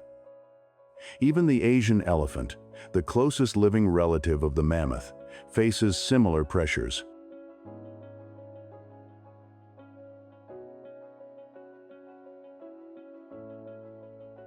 Herds that were once connected now find themselves isolated within increasingly restricted habitats. What makes this especially alarming is that the process is unfolding silently, almost exactly as it did for their Ice Age ancestors.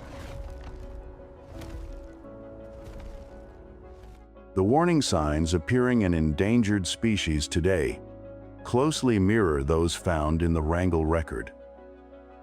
For most of human history, conservation meant preventing hunting or protecting habitat. Population exchange programs are being implemented to restore gene flow. DNA sequencing technology is being used to monitor genetic health before signs of decline become irreversible. The most remarkable legacy of Wrangel is not the story of the mammoth's failure. It is that their skeletons helped humanity recognize which species are traveling down the same path before it is too late.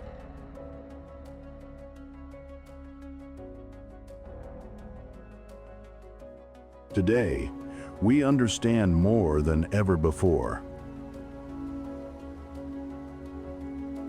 We can detect warning signals at a very early stage. We know which signs appear before a species collapses. We know how that story ends.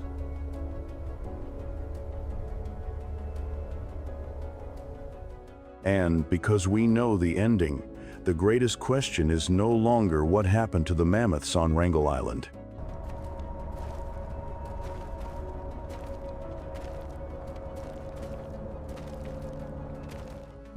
The extinction of the mammoths did not occur as the result of a sudden catastrophe. Instead, it was the inevitable outcome of a decline that unfolded over thousands of years under the combined pressures of severe climate change and shrinking habitat.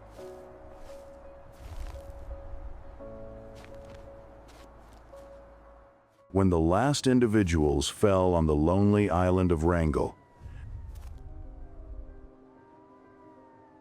the great chapter of a lineage that had ruled the Ice Age for hundreds of thousands of years officially came to an end. When we look back at the final day of the mammoths, we are not simply witnessing the disappearance of an ecological icon. We are confronting a profound lesson about the future of life itself on Earth.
Thank you for staying with WUFO Space until the very end of this journey through the vast universe. If you found this video interesting and insightful, don't forget to like, share, and subscribe to WUFO Space so you won't miss our next cosmic adventures. Your support means the world to us and fuels our passion to keep exploring the wonders beyond.